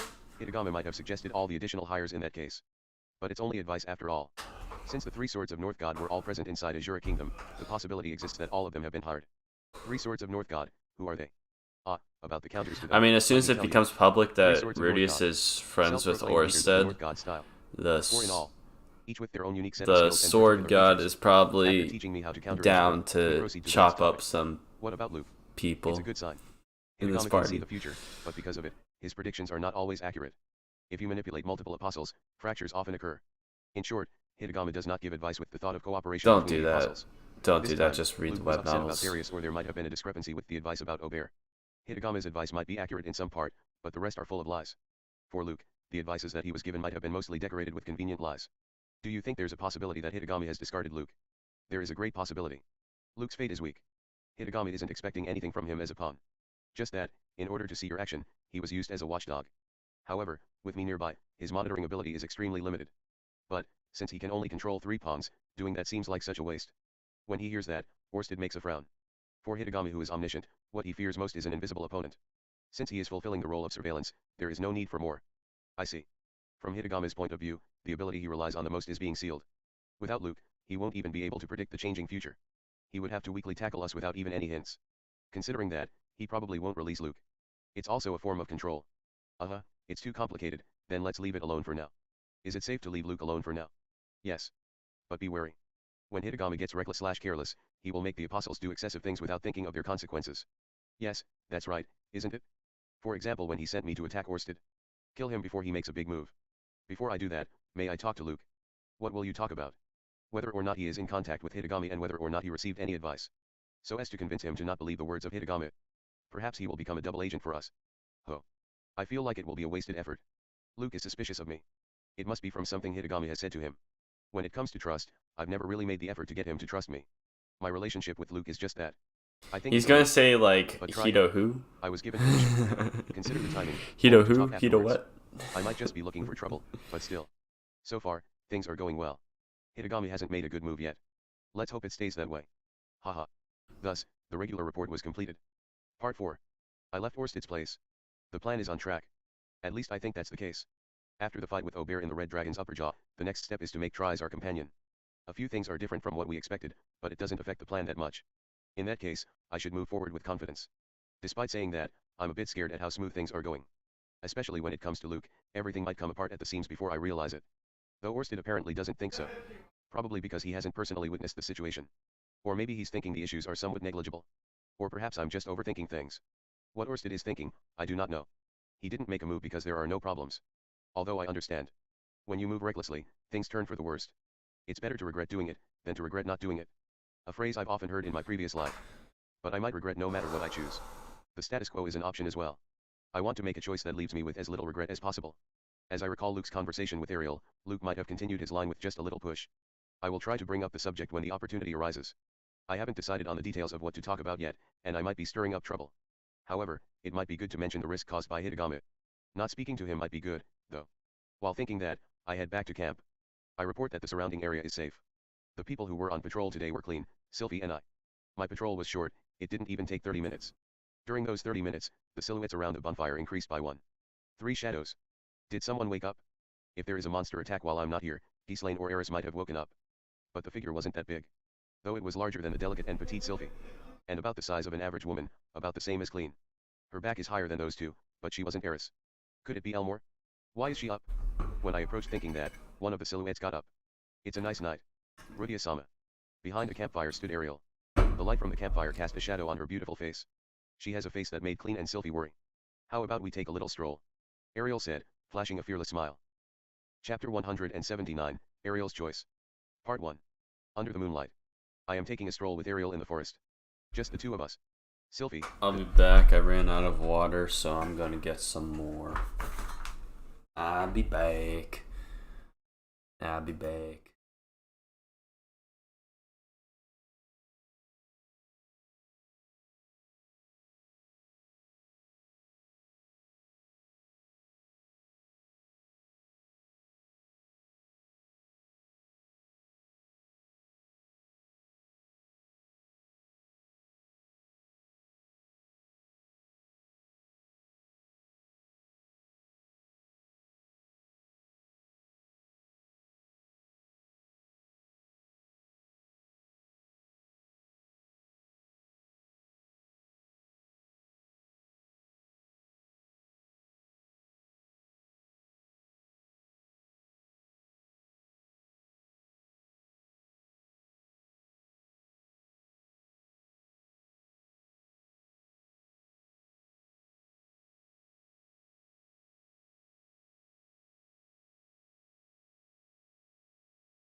Alright.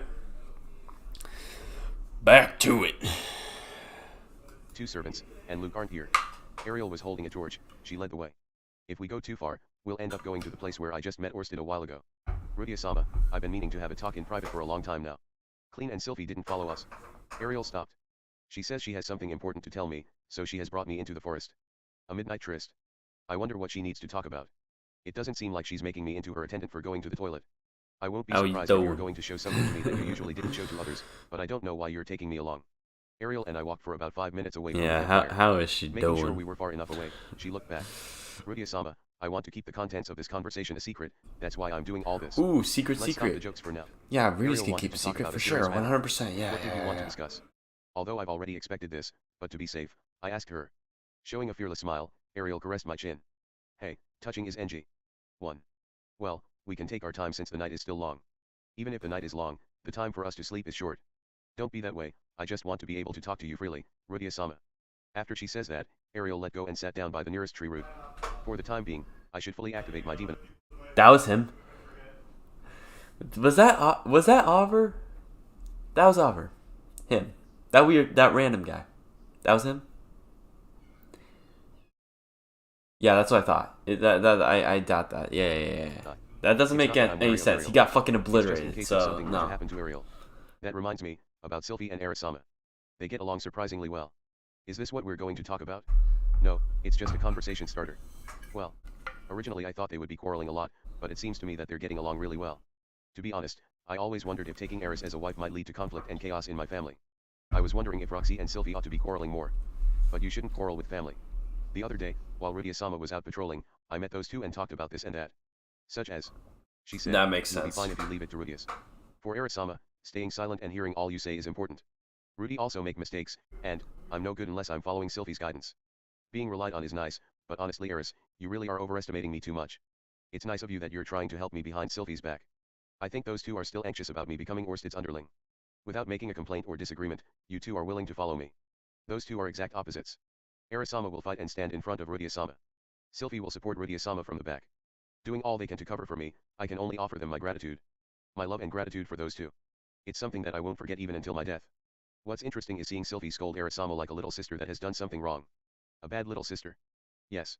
Eris-sama has taken the lecture to heart, even though Sylvie was reluctant. I wonder. I didn't notice until she said that. I mean, now that I think about it, I haven't spoken much with those two recently. I'm being too narrow-minded. I thought that I was familiar with how Eris thought, and so I ignored it. I have not seen Sylvie looking after Eris with half-baked feelings. It's interesting how Sylvie is looking after her junior. Ariel-sama even notices these sorts of things, huh? Unlike Rudia-sama who misses small details like that. While saying that, Ariel sends me an alluring glance. She's bewitching. Stop blatantly showing such temptation. Well, I know that Rudius is busy every day, gazing here and there and thinking about everything from what can be seen to what can't be seen. Ariel looks at my eyes, playing with the topic.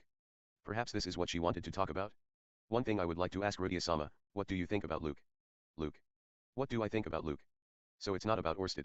Even if you ask me now. Well, Ariel, what sort of answer are you hoping for?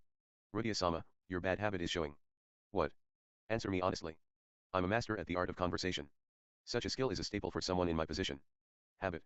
Do I have such a habit? Although I feel that we've been talking and thinking about just such a thing these days. About Orsted, about Hitagami. That's not all. My family also.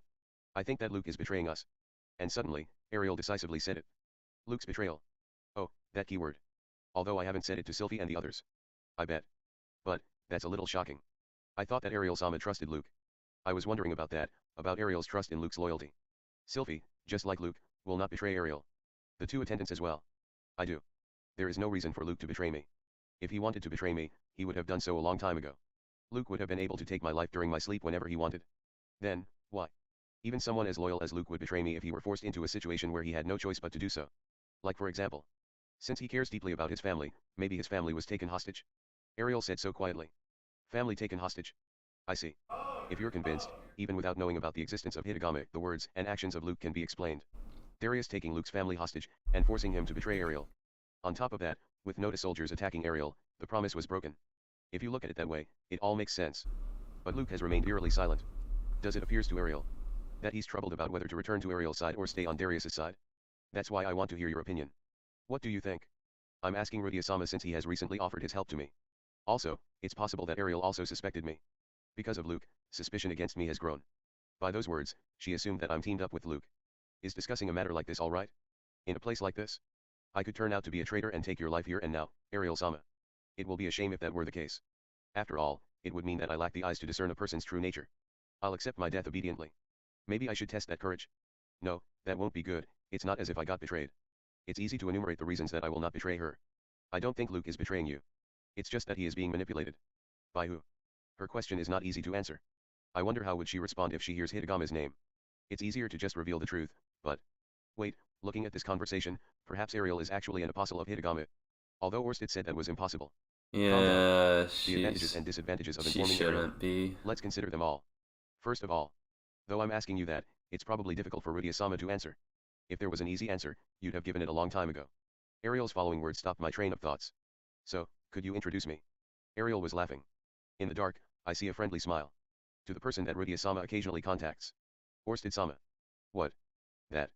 What do you mean? This is getting complicated. Did Orsted's name just come out? Wasn't it about Luke? Was this her real intention? It's not too much of a surprise. She knows too much. After all, Rudia-sama is the subordinate of Orsted-sama. Also, Get her! I would like Get to her! ascertain which She side knows is too on much! Ariel's She side. knows Is it too on much! Ariel's side? Fuck! Or is he on No! Triss' side? Get her! Is Get that what you her! mean? Damn, I don't want to have such a roundabout conversation. What happened to the Ariel We Sama can who find a was always easy to replacement talk for to? her. We can find a Even if you replacement for ascertain her. it, It's what do you fine. intend to do about it? If he is Luke, Triss' take side, the throne. then no matter how terrifying he is, I plan to endure it. Endure it, you say. It is Roxy, necessary take for the the royal throne. family to get along with people even if they are unpleasant if it will be We need to beneficial. get rid of her now. She Therefore, does too it will much. probably be okay. I see, so that's how it is. Though I wonder if it will be that simple with Orsted's curse. What if he belongs No, to that no, section? no, no. We can find a Therefore, bring him to replacement. my We can side. find a replacement. Ariel It's said that, brimming fine. with It's confidence. fine. We can find a You are really replacement. amazing. He's nearby. We'll Is overthrow he? the kingdom Orsted a Sama or different someone way. who can contact him. However, I have some reservations about this. I'm not sure if this is something that I can decide at my discretion. Even if Ariel intends to endure it, Orsted's curse is too strong. You can't have someone He as gets sharp as recognized as an Ariel enemy just by in being here, looked you at. know?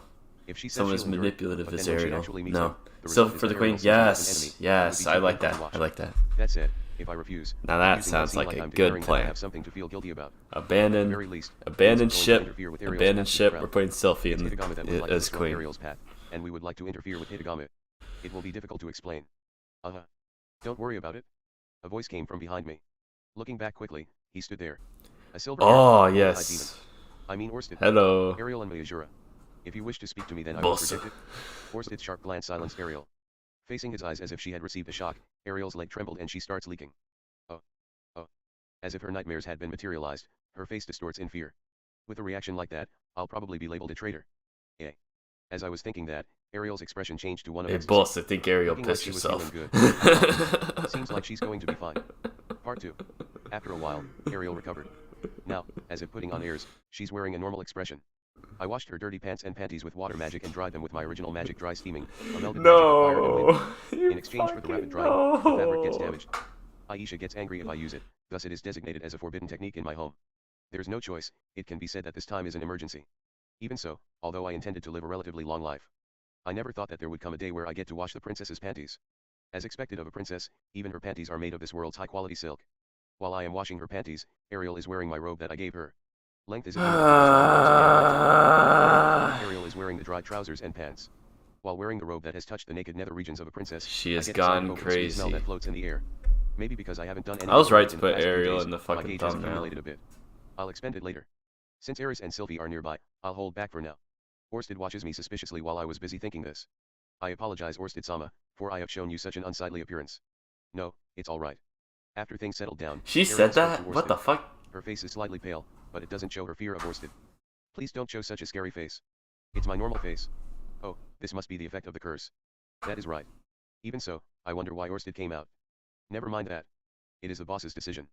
Now, your job is to watch the conversation between these two. I guess you have your I see. proof. Although I've met many Mycos and cursed children, I can see that there is an exceptionally strong curse on you. However, you seem to be able to overcome that.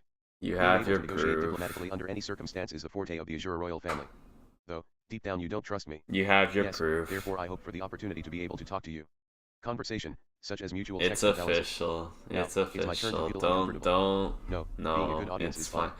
The sweet smell that's wafting from the robe makes me anxious and lose concentration. Fucking hell. Hold Let's go up. straight to the point. As soon as Ariel pisses herself, the view count just went up on this fucking live stream. You are messed up. All of you. You are messed up. Stop. No. Stop. What the fuck? It's like Ariel's piss just all of a sudden just attracts viewership. She is clickbait. How the fuck? You fucking know.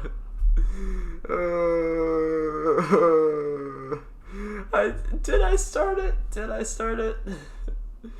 Did I? I think the book started it. I think the book made this happen, you know. Did I start it? Nah, the book did. This web novel did. The fucking hell. Orsted-sama, why do you lend me your support? Because the person behind Darius is my enemy. Behind Darius, is it my brother? The first Prince Gravel. It's someone Like else. flies to the Then, trash, we have arrived. Question Fuck is hard to you. answer right now, even for the boss. It's the human god Hitagami. Oh, you said Hitagami's name. I wonder what Orsted intends to do by revealing that much. Although I think it's unnecessary, since Ariel won't become your enemy. When you say human god, do you mean the one from the myths or one of the gods of creation? That human god and my enemy Hitagami are not necessarily the same, but that's what he calls himself. For what reason would such a god team up with Darius? I don't want In to order see to that kill you fan and make art, Gravel so king. Huh. we're good. Ariel had a face that was taken aback. With that face, she slowly looks at me. I see. Although it sounds unbelievable, it doesn't appear to be a lie now that I look at Rudia-sama's We're face. just going through My this. face is being used as a Like, lie detector. okay. Am I so easy to This read? is entire important scene with like Orsted's going on in the background. Meanwhile, I'm just thinking about Ariel pissing herself. That's a process. This is Mushoku Tensei, folks. You get distracted from like one. You get distracted from the actual thing that's happening, and by just a build up joke, you get fucking distracted by a joke. Chapter 170. Fuck! Ariel's choice to piss herself. Fuck! This is Mushoku Tensei, folks.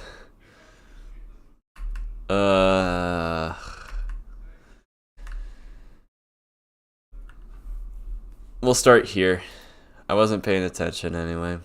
Orsted watches me suspiciously while I was busy thinking this. I apologize, Orsted-sama, for I have shown you such an unsightly appearance. No, it's alright. After things settled down, Ariel spoke to Orsted. I'll pay attention her now. Face is slightly pale, but it doesn't show her fear of Orsted. Please don't show such a scary I remember face. this It's my normal face. part. Oh, this must be the effect of the curse. That is right. Even so, I wonder why Orsted came out. Never mind that. It is the boss's decision. Now, your job is to watch the conversation between these two people. I see. Although I've met many Mycos and cursed children, I can see that there is an exceptionally strong curse on you. However, you seem to be able to overcome that. Being able to negotiate diplomatically under any circumstance is the forte of the Asura royal family. Though, deep down you don't trust me. Yes, therefore I hope for the opportunity to be able to talk to you. Conversation, such as mutual checks and balances. Now, it's my turn to feel uncomfortable. No, being a good audience is fine. The sweet smell that's wafting from the robe makes me anxious and lose concentration. Let's go straight to the point. Orsted-sama, why do you lend me your support? Because the person behind Darius is my enemy. Behind Darius, is it my brother? The first Prince Gravel. It's someone else. Then, who could it be? Your question is hard to answer for now, even for the boss. It's the human god Hitagama. Oh, you said Hitagama's name. I wonder what Orsted intends to do by revealing that much. Although I think it's unnecessary, since Ariel won't become your enemy. When you say human god, do you mean the one from the myths or one of the gods of creation? That human god and my enemy Hitagami are not necessarily the same, but that's what he calls himself. For what reason would such a god team up with Darius? In order to kill you, and make Gravel the king. Ha. Ariel had a face that was taken aback. With that face, she slowly looks at me. I see. Although it sounds unbelievable, it doesn't appear to be a lie now that I look at Rudia-sama's face. My face is being used as a lie detector. Am I so easy to read? Even though I was putting on my best poker face. I'll consult with Sylvie about this. What she thinks about my face. I wonder if she will say that I'm handsome. But, why does such an exalted deity favor my brother? Is it because he is more suitable to be the king? No, Hitagami operates for more selfish reasons. May I hear more about those reasons? Orsted looks at me. After making a slightly troubled face, he turned to face Ariel. In about 100 years, the Asura Kingdom will be exposed to danger. Whether you or Gravel becomes king will affect how the Asura Kingdom responds to that danger. Hey, I've never heard this story before. If Gravel became king, it will try to resolve the crisis through military weaponry. If you became king, it will resolve the crisis through magic. When you say 100 years later, will we still be alive? The policies made by you two after you become king are different. Gravel will head down the path of weapon development and you will pour resources into military magic development. Boss, why didn't you tell me this story? If you rely on military Boss, power, why? Asura Why are Kingdom you will fall. keeping secrets In the from case me? of relying on magic, Why? Asura Kingdom will survive.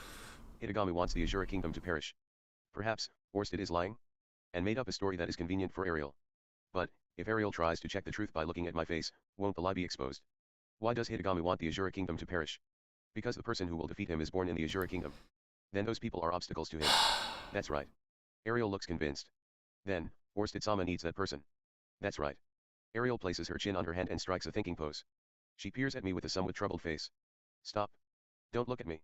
Don't use the lie detector. No, this poker face of mine will cover for Orsted. Well, I couldn't even fathom an answer like that, so I'm a little confused. I wonder if I can believe it.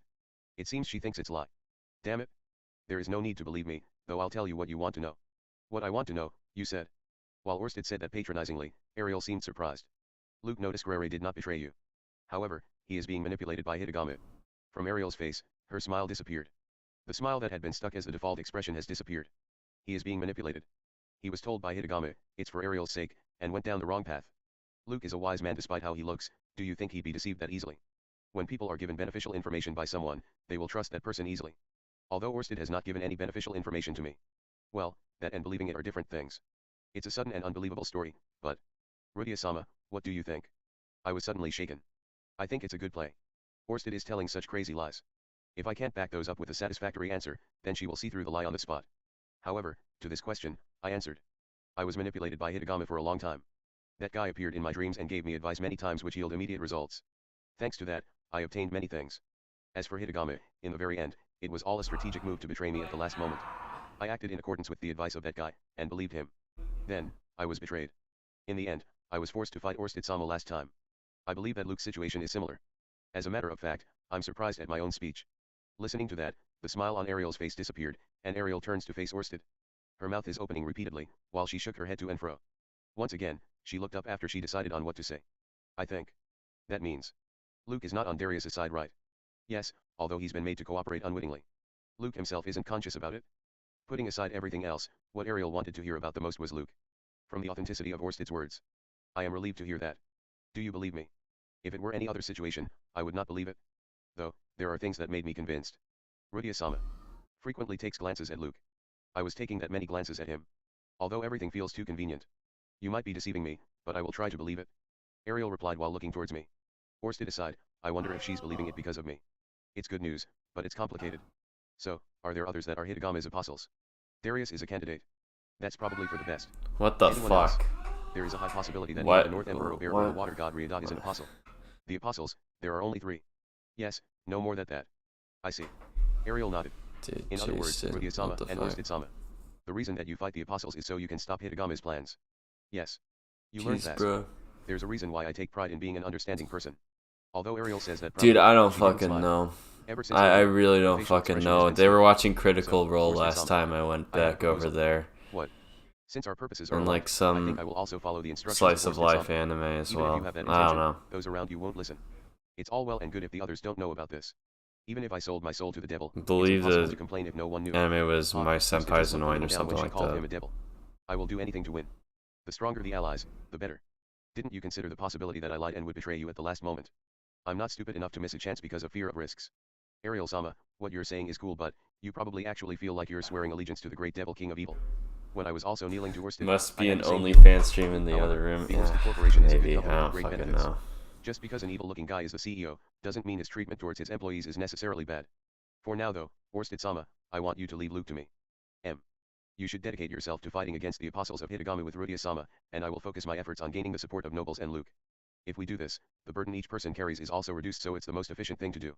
I guess that's okay. Then I leave matters regarding Luke to you. Persuade him if possible, but if necessary, kill him. As you command. If Ariel knelt necessary. before Orsted. Orsted greeted Kill him with a scary him. face as usual. Part 3. Kill Is this him. how it feels to be betwitched by a fox? Do it now. Now that I think about it, Ariel has also become Orsted's subordinate. And Orsted decided to reveal his future plans, in order to present a united front. Doesn't really Ariel, sound like they're Rudia-sama, okay. keep this matter a secret from Sylvie and the others. Yeah, more Hard importantly, mode, are you great. fine with this? Yes. At last I felt refreshed. Oh, is it about that toilet matter? As she said that, Ariel had a refreshing face. I should Now probably finally tell established them that cooperation with the around truest 10 sense with people Rudia-sama. are hearing them Right. scream. That's okay. I still feel uneasy about some of this. Still, I will obey Orsted for now and leave And it. whoever's watching this Ariel-sama, VOD. what is it? I should tell you now, in your attempt to persuade Luke, should he try to harm Eris or Sylvie, I will kill him. You're not following Orsted-sama's decision. I'm only following Orsted-sama because that's the only way to protect my family. I decide to warn her beforehand. Of course, I don't know how it'll actually turn out. Although I've confidently conveyed my resolve to kill Luke. Let's believe in Ariel. Rather than me trying to convince Luke one-on-one, Ariel might have a better chance of success. I understand, Rudia-sama. Please take care of me in the future. Likewise. Thus, Ariel became Orsted's subordinate. She's become my colleague. When we returned to camp with each other. Sylvie puffed out her cheek, of course. No good. Alright.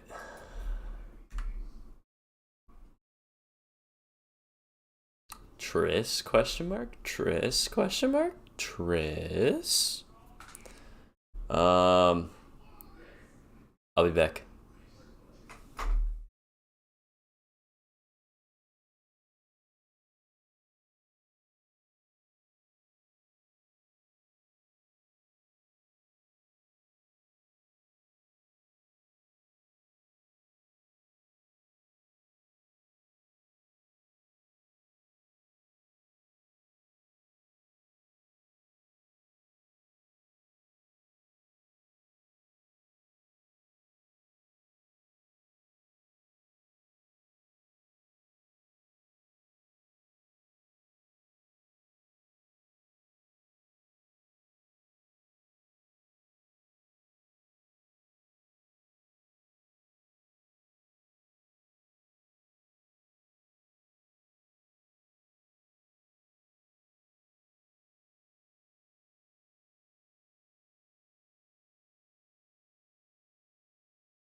Alright.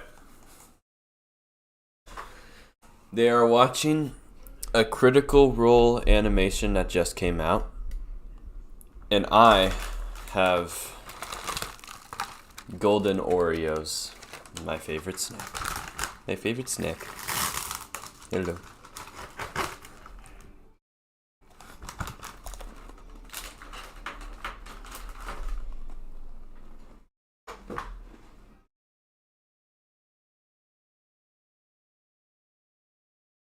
Oh, you do?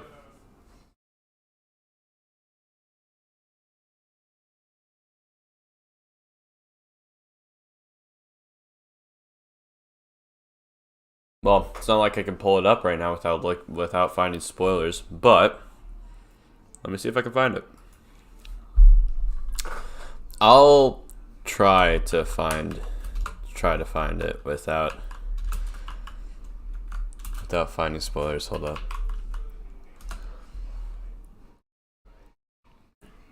Tristina Purple Horse, I imagine that's her. Hello. Images. That's a very small resolution image. Can y'all explain to me why the fuck is this such a small image? What? Whoa, you're covering it. Come on, get the fuck out of here. Get the fuck out of here. Get the fuck out of here. Why is this so small? What the fuck, dude? I wanna... Here, we could find we could zoom in on this really low res image here. Let's just... There you go. Quality.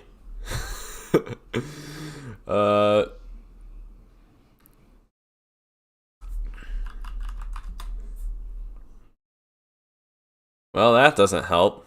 That's like literally the only picture. What the fuck, dude? Whatever. We have an idea. It's fine. It's fine. We're good. Anyway. Chapter 180, Tristina. Part 1. The next day, we entered the territory of the Band of Thieves. There's no one tailing us. Oh shit, there's some spoilers on that fucking page. Regardless, check the wiki. I did check the wiki. It was another low-res image. And just waited on the road ahead.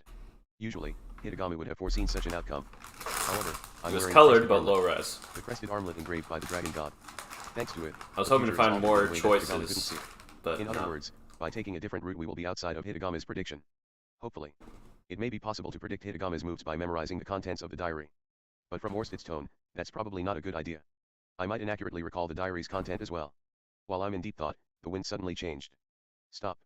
Ghislaine, who was walking slightly behind me, grabbed my shoulder at the same time. I'll go first. With Ghislaine's short words, Eris appears before me. I stopped her. If Eris participates, any negotiation will end up with her fist on the other party's face. Eris falls back quietly. However, she was looking at me instead of forward. They are surrounding us. We can break through now. This'll stay here. I'm going to negotiate. I see. I'll protect the princess. With that, Ghislaine moves back. When I look behind me, Ghislaine is speaking to Sylvie about something. I catch Ariel's gaze. Ariel gives me a take care signal. She's acting as if nothing happened yesterday. She said to leave the matters regarding Luke and other nobles to her. Along the way, it appears that she was speaking to Luke. I need to make an environment.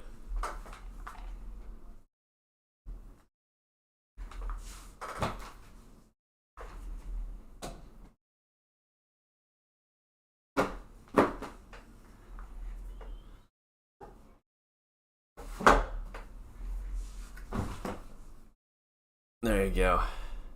Books and Oreos. There you go. That's what you get. That's all you get from me. Regardless, Orsted allowed Ariel to handle Luke's matter.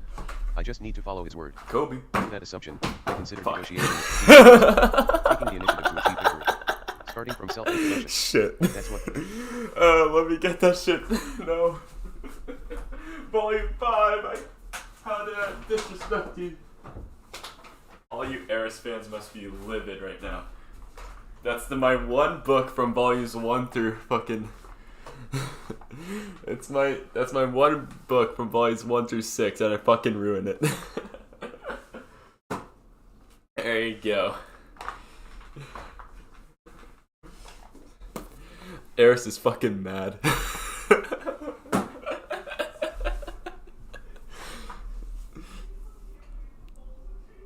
My plan is, but I can't stop the party I from showing missed themselves. hard, dude. HMTF. Right behind me, Eris is looking around. Tracing her line of sight This into the doesn't need forest, to be a here. black shadow occasionally appears. Today is this first time something like this happened. No, since yesterday. Immediately after the possible attack, her distance to me is surprisingly close. Since Obear caught us by surprise yesterday, Eris is properly prepared now.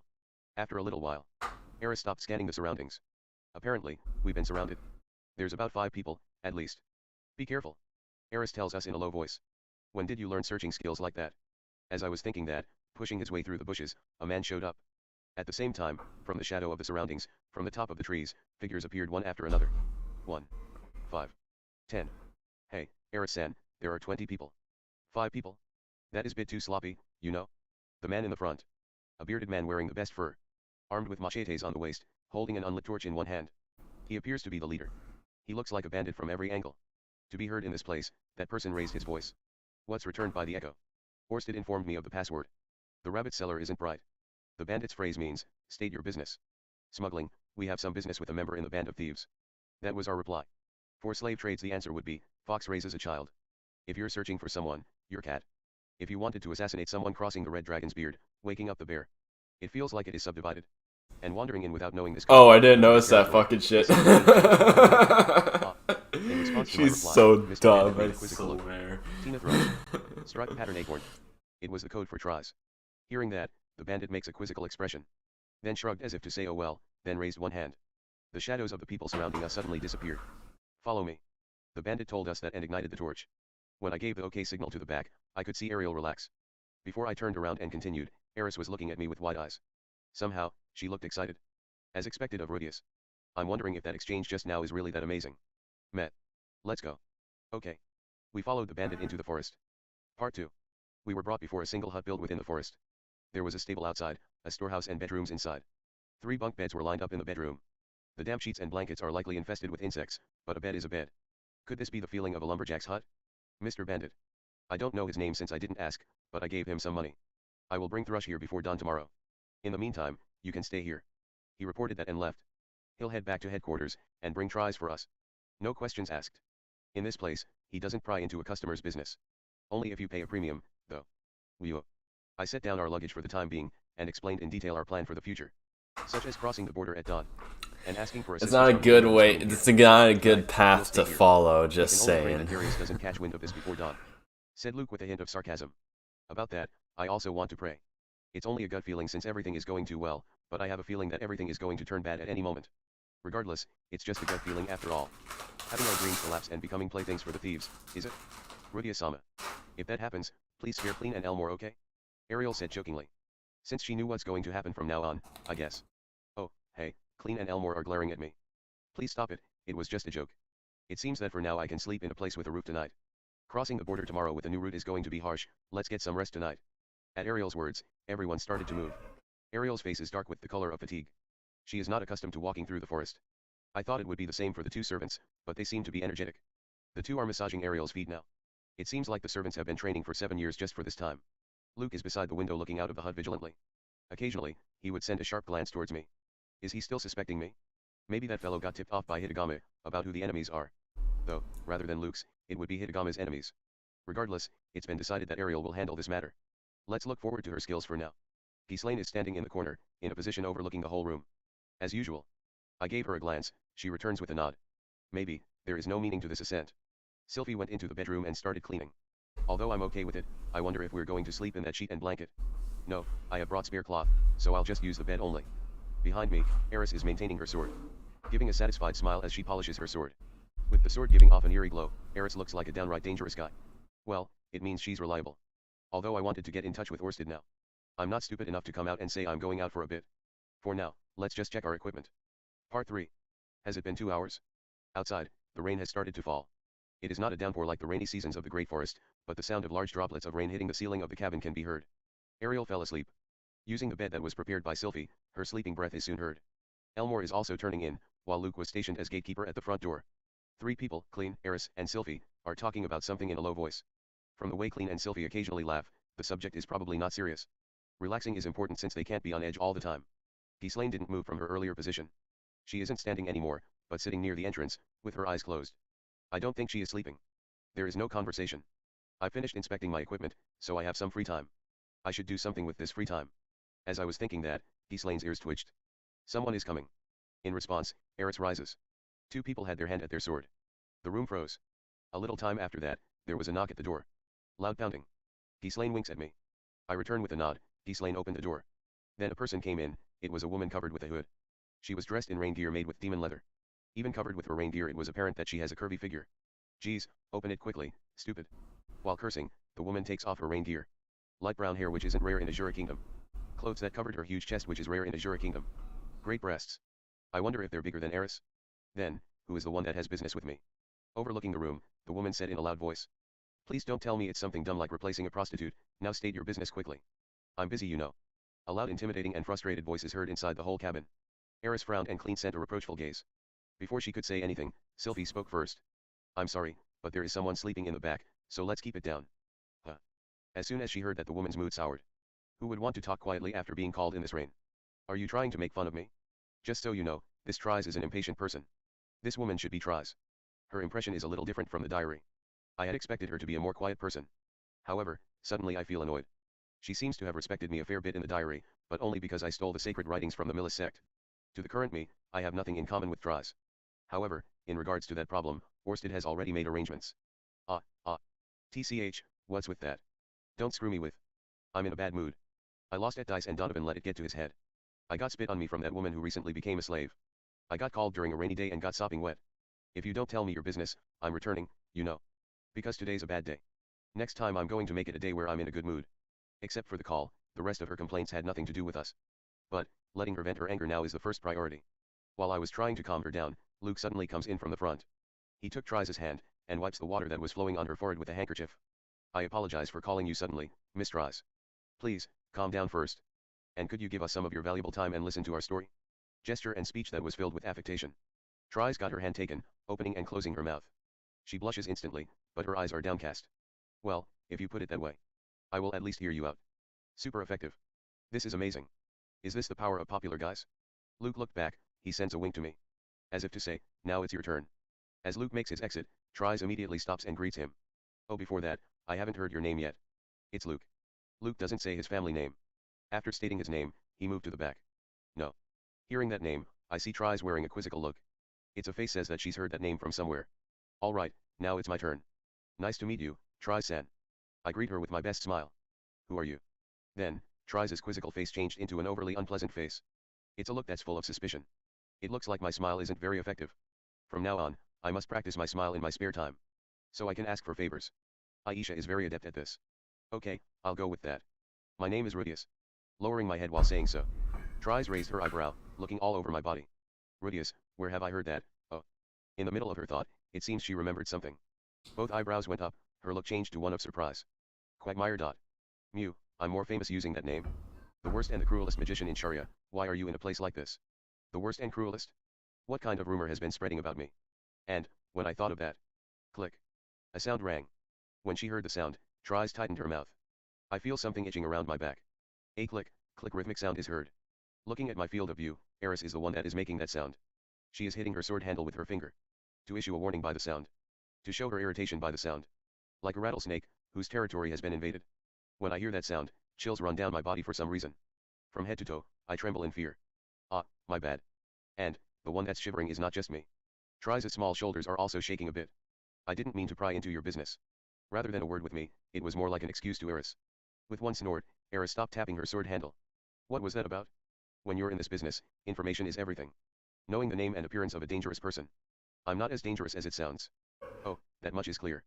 We understand. Though the name Rudius isn't that famous, Quagmire on the other hand is well known on the street.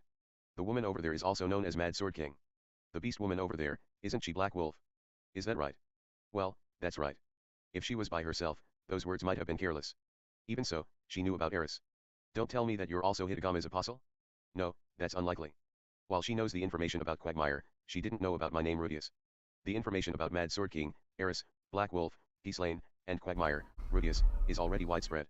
If I try to tie everything to Hitagame, it's likely that I will make errors in my judgment. So, what does the infamous Rudius want from Triss, a countryside bandit? Now, talking about the matter of her imprisonment. Finally getting her help to overthrow the seed of evil, Darius.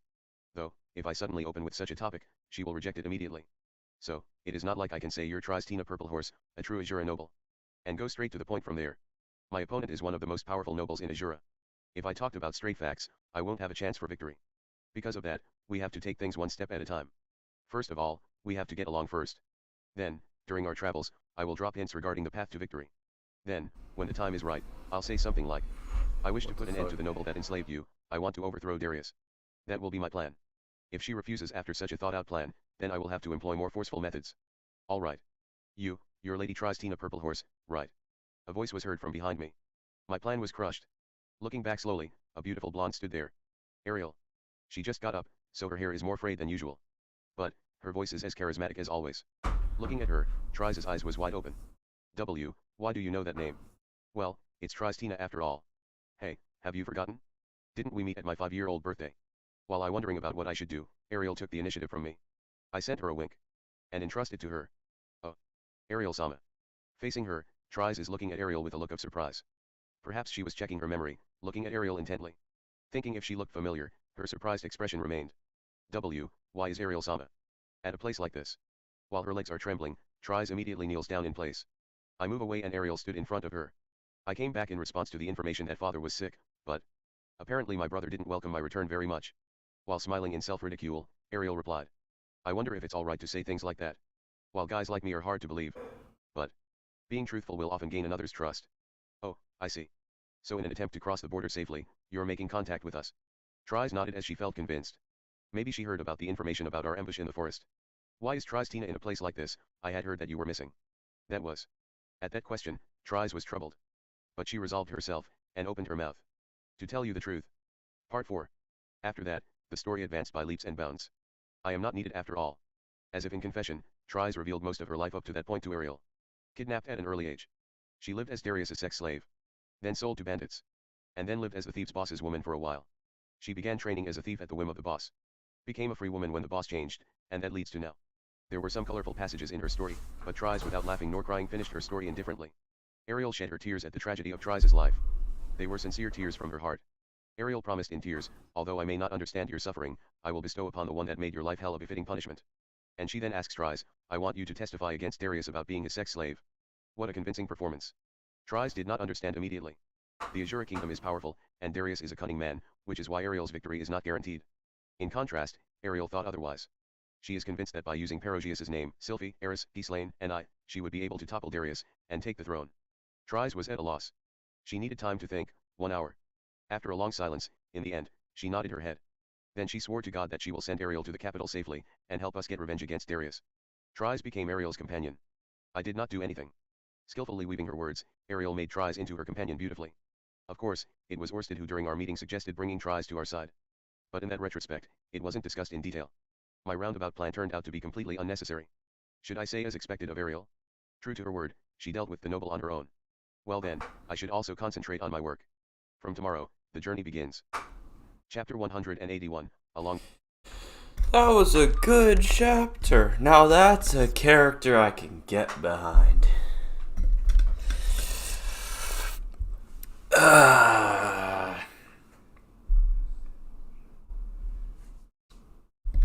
I'm sorry, but is it okay for me to say that I already like her more than Eris?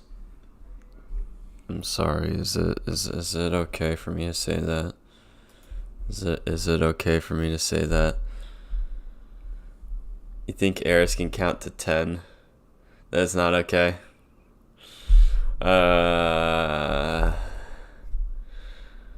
Probably ready to tell Eris that's fine. Oh, bad boy, fuck you.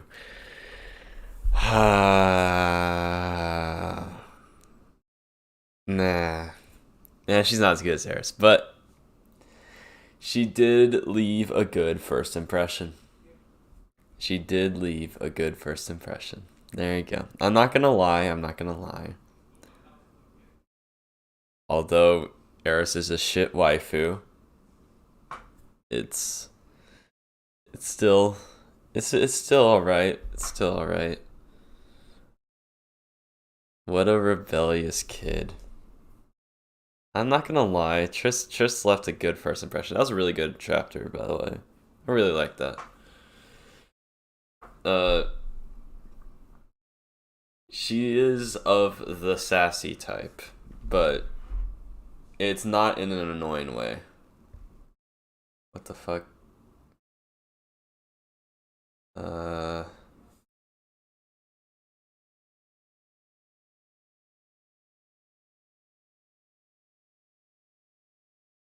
I need to reply to a text message and then we can keep going. I got added on.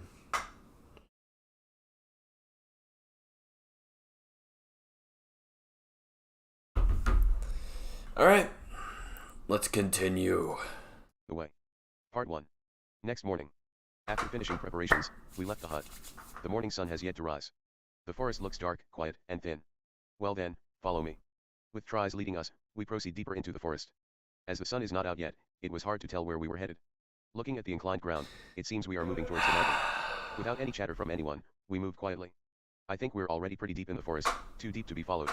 But after emerging from some bushes, oh. The forest abruptly opened up in front of us. There is a large lake in the middle of the forest. I can say that it's more like a swamp, but it's still a lake.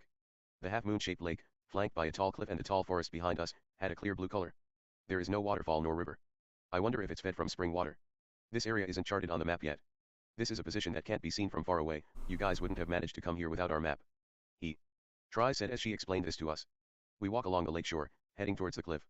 When we reached the vicinity of the cliff, Triss cast some sort of spell towards the stone tablet. Then, part of the cliff that was facing the lake disappeared, revealing a cave. Over here. Be careful, the floor is slippery. Under the cliff, Triss stepped into the lake while walking on its edges. The part of the water near the cliff seems to be shallow. The water is about knee-deep. Perugius. Let's hurry. Eris is looking at that scene with her eyes sparkling brightly. It seems she wants to go into the cave quickly. Even though she's already 20 years old, this part of her didn't change at all from the old days. Well, as a matter of fact, I'd also like to go into that small cave. It's okay if you hurry along, but don't let your horse slip and drop you into the water. I know. Eris makes a face like she doesn't understand, and forcefully pulls the horse Matsukaze into the lake. Matsukaze doesn't seem to want to enter the lake, but tugged by Eris, he gets pulled into the water. She's almost like a kappa. Eris seems like she'd be good at sumo. Does she like cucumbers? I haven't seen her be picky about things often. Rudy, we're next. Prompted by Sylphie, starting with Eris, we form the horses into a line. The water is cold. If it's already this cold now, what about during winter? I wonder if the horses will die in such a low temperature. No, since the lake freezes in winter, you might be able to move more easily. I mean, it was raining yesterday, so it's possible that the volume of water increased. The water probably only reaches the calf normally. The entrance to the cave goes uphill, so we got out of the water immediately. Stay behind me, the road is very messy and disorienting one. Triss, leading with the torch, went through the dim cave. Just in case, I also summoned the spirit of the lamplight. Looking back, I see Ariel looking rather troubled by her wet pants. Ariel-sama, if you wish I'll dry it for you later. Yes, I understand. Ariel, with a troubled face, forces a sweet smile. Looking back on yesterday, the fact that Triss became an acquaintance of Ariel so quickly could only be explained by good fortune. Ariel's charisma was effective as usual, even if the two had met by chance. Because of that, there was a feeling of as expected of Ariel-sama. That spread throughout the cabin. As for Eris, she seemed annoyed for some reason. Eris's cranky mood aside. Ariel seems to support me earnestly. Rudy. When Ariel and I looked at each other, Sylphie's voice comes from my side. What is it, Sylphie, my lovely wife? Don't stare at Ariel-sama too much, or I'll pull your ear. I understand. I guess I can only stare at Sylphie. My ear was pulled. It's no good even though Sylphie gets along with Ariel. If it was Eris or Roxy then it would have been alright, but Ariel is no good for some reason.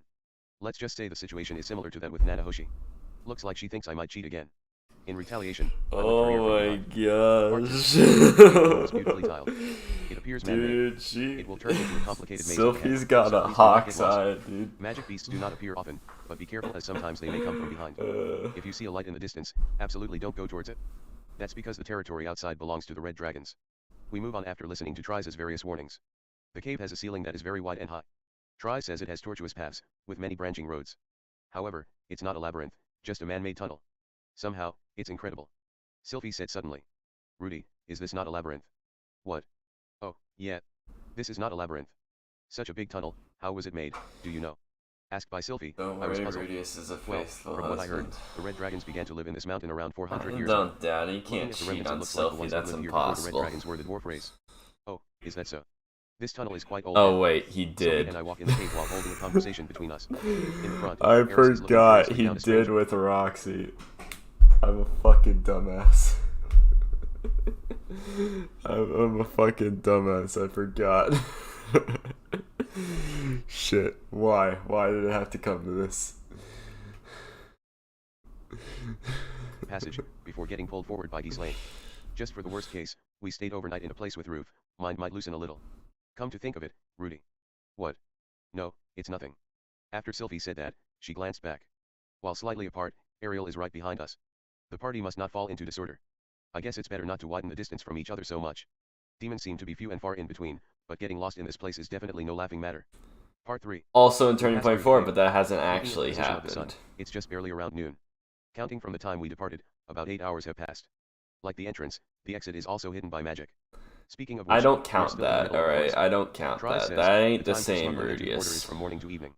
And from the evening to middle of the night, it's for smuggling out of the border. This way the smugglers won't get in each other's way. We were made to wait in that hut due to the timing. Yes, And that was we also have now because reached of the Asura Roxy, Kingdom. so Our current anything position should be Roxy southeast of related, the it's border. like, If you head south of here, you'll hit the Nadi sketch. territory. If you head southeast, you'll hit the Fado territory. Sketch. Ariel-sama, you have crossed the border, congratulations. Thank you. Triss said so as a joke, but Ariel was exhausted. Even compared to Luke and the other attendants, Ariel's physical strength seems low. Well, Ariel had reigned as a charismatic figure in the Magic University. Even if she can't train her magic and perform physical exercises, she should do things such as jogging. Even in everyday life, stamina is important. Despite her muscle pain, she could move around. It would be solely thanks to the healing magic. Healing magic works well with muscle pain, back pain, and also stiff necks. However, it can't alleviate fatigue. We continue while taking a break several times, and aim to exit the forest. Part 4. The journey from there went smoothly. Triss knows all the back roads in Asura Kingdom. Even though they're the back roads, they weren't any harder to traverse on. Also, other than the highway connecting the city and town, the back roads exist as an alternative route for convenient use. The princess's carriage, traveling on dirt roads normally reserved for village handcarts, unfortunately draws a lot of attention. While we moved quickly, though we expected it, Obear's attack never came. Though it can also be attributed to the routes Triss chose, but there's no way to know if Hitagami had already known about these routes. I guess the enemy is concentrating its forces near the royal palace or imperial city instead. Well, whether it's Darius's judgment or Hitagami's judgment, it was a mistake on their part. Part 5. Along the way, we pass near the Fado territory. A few years have passed since the beginning of the reconstruction, wheat fields are visible here and there. The people have also become more and more lively. But the golden sea of wheat from our memory was absent. It would need another 10 years for that to be regained. Sylvie and Eris, with their horses in a row, are watching the wheat fields and grasslands spreading before them. The face of the two contrasted each other. Sylvie has a nostalgic face. Eris has a grumpy face. There are more fields now than when we came before. Really? I don't remember. The reconstruction is going well. It doesn't matter. Eris turns away with a frown. Don't say that you don't care about this. After all, it's our hometown. Even knowing about that, you still didn't want to come back. Eris. No, I was hated. Come to think of it, I was also hated. Saying that, Sylvie's eyes narrowed down in nostalgia. How nostalgic. Both of them were born here, but into vastly different situations. Bullied, Sylvie could only coop up like a turtle. Eris was bludgeoning her opponents before bullying them. If these two met at the same time, things would have just gone wrong. No, that's no good. The scene of Eris bullying the crying Sylvie floats before my eyes. Somewhat different from the present Eris, the past Eris seems more fierce. If Sylvie was hanging out with Eris, it would be a day-to-day hell for Sylvie. It's day-to-day, such as Nobta was beaten by Gint every day. 2. It might also have Iron Fist made Suo and I, if Sylvie now. Sylvie. Just so you know. What, Eris? Even if I remained here, there is nothing I can do anyway. Sylvie tilted her head. It was lovely like a squirrel. Oh, that's right. Eris was the daughter of the lord of this area. I've forgotten about it. Just a figurehead anyway. But, I think Eris would be more uncomfortable with such a lifestyle. Right. Eris's mood has improved. The wonder of simplicity. On top of that, I don't necessarily want to be a lord. There are people who deemed me unfitting for that role anyways. I guess Eris is more suited towards swinging the sword. Right. Eris's chat with Sylvie does not stop. But, if things happen differently, there's a possibility that Eris would have become a noble of the Asura Kingdom. There isn't. And I feel that Rudy would have married Eris, and helped her from the shadows. And with Rudy's help, Eris would become the head of Boreas in no time. Sylvie Ed, that delusion is an overestimation. So, Rudy abandons me, approaches Ariel-sama. The House of Boreas becomes Ariel's faction, Rudy's and Eris's companion, and as a result of that they wage a battle against Darius and Gravel. I disagree. If that were the case, did Sylvie intend to abandon me? If that were the case, Sylvie and I wouldn't meet again. Well, it is just a delusion, but it's quite good. What else would be different? Eris is the head of the Boreas house, Rudy is the lieutenant. I think you would be a match. I'm only good at swinging the sword every day and making babies with Rudius. Just a Eris said so no. frankly. Even though I was No. listening, I felt embarrassed. Sexual harassment. No. Sylvie, are you not satisfied with just that? Honestly, I'm satisfied. After marrying Rudy, I was allowed to have a fulfilling life. Soon after marriage, Rudy and I were also like monkeys in heat. Rudy carried me into the bedroom with an erotic face when we were home alone. As for me, my heart would beat quickly thinking I wonder if Rudius will make me his today too and, this isn't something to talk about during daytime, is it? Oh, that's right, we should probably stop. Starting from a while ago, Eris was watching jealously and stealing glances at me. I'll probably be kidnapped into a bush by someone with an amazing naughty face tonight. Although I welcome it, I'm worried. There is no time for such things right now.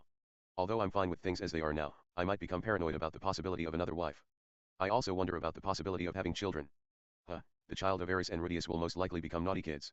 What you mean by that? If they inherited my genes, they're going to be a lustful guy without exception. If it's like that, I'm worried about Lucy's future. Even if Sylvie isn't too lewd, her grandmother is Ellen Elise after all. Those tendencies might become worse by mixing with my genes. My child could grow up into a man-eater of innocent, honest boys. Alright, this requires moral education, and continued vigilance of her growth as closely and as early as possible. I want a child soon. You will be able to soon. Eris is from the human race, so your affinity with Rudy is better than mine. Why would Sylvie-san say something so self-depreciating? The affinity between our bodies is outstanding. Even now my inner beast is on alert and it'll be ready to make a second child with Sylvie. Though, instead of a child, right now it's more important to protect Rudius. That's right. The conversation lasted since then. It's a silly story. When we get back home, Sylvie is going to teach Eris cooking, what Roxy would be doing by now, such as making delicious rice from the Fidoa territory, without content, a suitable story. Eris and Sylvie got along well, though Eris might be feeling a bit reserved, the conversation became lighthearted. Point 3. Though, listening to their conversation soothed me, I embraced Sylvie from behind. In such a state, even if I think there might be an attack, I'm able to sleep soundly. Part 6. After traveling for about 10 days, we arrived at a town called Ricket.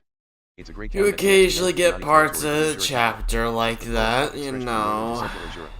Though, there are more merchants Best traveling still northward than light southward. novel, yeah. Therefore, people such as village chiefs from the Denali territory are attracted here, selling their crops into Just the south, just as get well as kids buying already, crops from come other on. regions. It feels like an important trade hub in the Asura Kingdom. Just Saying have that, kids I wonder how already, important this Eris place is and to Asura Rudius, Kingdom. come on. Trading towns such as this are larger than the Magic City Sharia. It's taking a Normally, bit we try to long, stay don't hidden you on the way to the think? capital. We collect information from each village, but always hiding our tracks from our pursuer. In a city as large as this though, hiding places and places where we can be attacked are both hard to come by. Rather, it's the opposite, this is a good place to hide. Although I think that, unfortunately we stand out from the crowd. It's a given for Ariel, but Ghislaine, Eris, and Sylvie also stand out. Their appearances as individuals are too unique.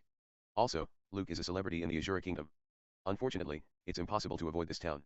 Though Triss is familiar with the roads, she can't make new ones. Furthermore, one of the roads, we use to connect somewhere and somewhere. And, I tried a poetic expression, but not of what it is. Point 4. Basically all roads from the capital city to the Denali territory pass by this town at some point. This town being such a convenient choke point, the possibility to get ambushed here is high. It's the next checkpoint after crossing the border. And, although I thought that we didn't get stopped by guards at the entrance to the town, and there were no soldiers in armor setting up roadblocks inside the town either. Guided by Triss, we're moving to a recommended hotel. It's an ordinary inn at first glance, but it's an inn that consists of only gangsters and those who were in organizations similar to Triss. The buildings that surround the inn are all properties of the organization, and in an emergency, we can also escape using an underground passage. It's just like a ninja house. Ariel stays inside the inn and Triss went out to gather information. The rest of us act as Ariel's guards. Part 7. Currently, Ghislaine and I are near the stairs on the first floor. Sylvie and Eris are near Ariel's room on the second floor. We are all guarding our respective locations.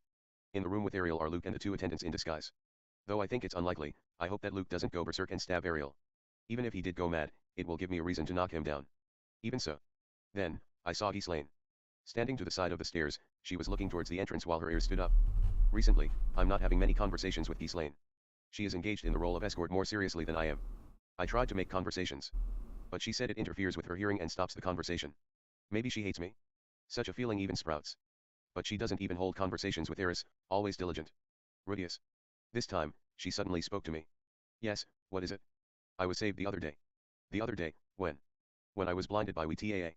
Oh, that fight in the forest. The No need to thank me, Nintendo supporting you is the role of the Wii. rear guard. Your quick witness remind me of the old days. When she says old days, that would be 10 years ago. Comparing to back then, I've changed quite a lot about myself. Though in the eyes of Ghislaine, I did not appear different. Your quick wit will get you into trouble one day. When that happens, rely on Arisajausama. Oh. That's what Ghislaine is talking about. The fact that I always try to do everything myself. Arisajausama worked hard for that. Right. I wonder why. I want Sylvie and Roxy to sit tight at home. But I don't think the same about Eris for some reason. As you say, Ghislaine, it's probably because Eris has been working hard for that. That effort is showing its results. An image of Eris that stays still at home never crosses my mind. I mean, Eris says she wants children, but I wonder if she is going to sit still. I'm worried. Afterwards, the conversation dropped. What should I do? I wonder what I should talk about. Old things, uh, uh. Incidentally, Ghislaine, do you still practice your reading and writing? Oh sorry, after I learned it, I've never practiced again. Now I have forgotten most of it. Sorry, despite all of your hard work. What a great attitude. I want Eris, who also didn't remember most of it, to emulate that. The guys from the Holy Land of the Sword didn't believe that I was able to write letters. But it should have been easy to prove. No, because most of the guys can't read or write either, so they think it's just scribbles. Haha. I want to see that side a little. What about you? Are you still practicing the sword? A little. When I have time, it's part of my exercise routine, practice swings. I thought because you're a magician you've stopped training them. Even Oh for a my magician, gosh. muscles are necessary. Right. I am not aiming for the top in sword skills. Paul, who also had that goal, is gone. Though I was able to teach a little swordplay to Norn. But, in this world of swordplay, not being able to wear toki is deadly. Do you remember the promise of the old days, Rudius? Promise of the old days? Did you forget? About making a doll of me? Oh, come to think of it, there was such a promise. One made on my 10-year-old birthday. Oh, fuck. How nostalgic. I heard from No, someone that you're it's still not making dolls. nostalgic. When you Stop. have time, make one of me again. Stop. Not Yeah, that scene. of course. Not I do that not know much about scene. art, but I like the dolls you make. Those were some moving words just now. Not even the of this world had this kind of talking format. Although somehow I became anxious. It's not a death flag. No, That it can be is seen. a It's the really opposite. way Since I retained the knowledge of my back past life, to speak like that fucking. before a decisive battle would be considered a death flag. However, this is different. You have to gather each and every reason that gives you a reason to survive, and when push come to shove, those reasons can decide life or death. That is a And callback if I've then, ever seen Ghislaine one. twitches her nose and Shit. ears. As I tighten the grip on my staff, becoming alert, Ghislaine waves me down. No, it's all right. A person walked through the door of the inn. It was Triss. Holding a bag in each hand, she closes the door with her foot. As she walks steadily towards us, she holds out one of the bags. Good work. Here, have some rations. Thank you very much. Be grateful to Triss Nissan as you accept this. Inside the bag are pear-like fruits. She took one, and tossed it to Ghislaine, who began to eat it without peeling off the skin. Well, good luck. While waving No, her hands, Triss went that up is to the second floor obviously of the inn. Sylphie. I think in the past 10 days, Do she has you fed me quite honestly well. know how many Personality-wise, she's times similar to the two attendants. Rudius has Fellow assaulted Ariel believer. Sylphie's ass? Come A little on. cheeky, but not a You bad gotta person. know which Though her one's the dress is quite best. revealing, Alright. I'm troubled about where to look. In terms of how revealing it is, Ghislaine's clothes are comparable. It has a but in track Ghislaine's case, it's record. the style of a warrior. Muscle is an art. Triss's mood is hell. good today. That's true. I wonder if something That happened. was a really bad While talking, callback. I That also is picked up a not. That I was peeled off the cringe. skin with a knife and took a bite. Fuck. It tastes crunchy, but less sweet and sour. The fruits of this world aren't always suitable to be eaten. Well, it's not that bad. She might have gotten some good information. Jisoo is like that too. In times like these, his mood would improve tremendously. I see.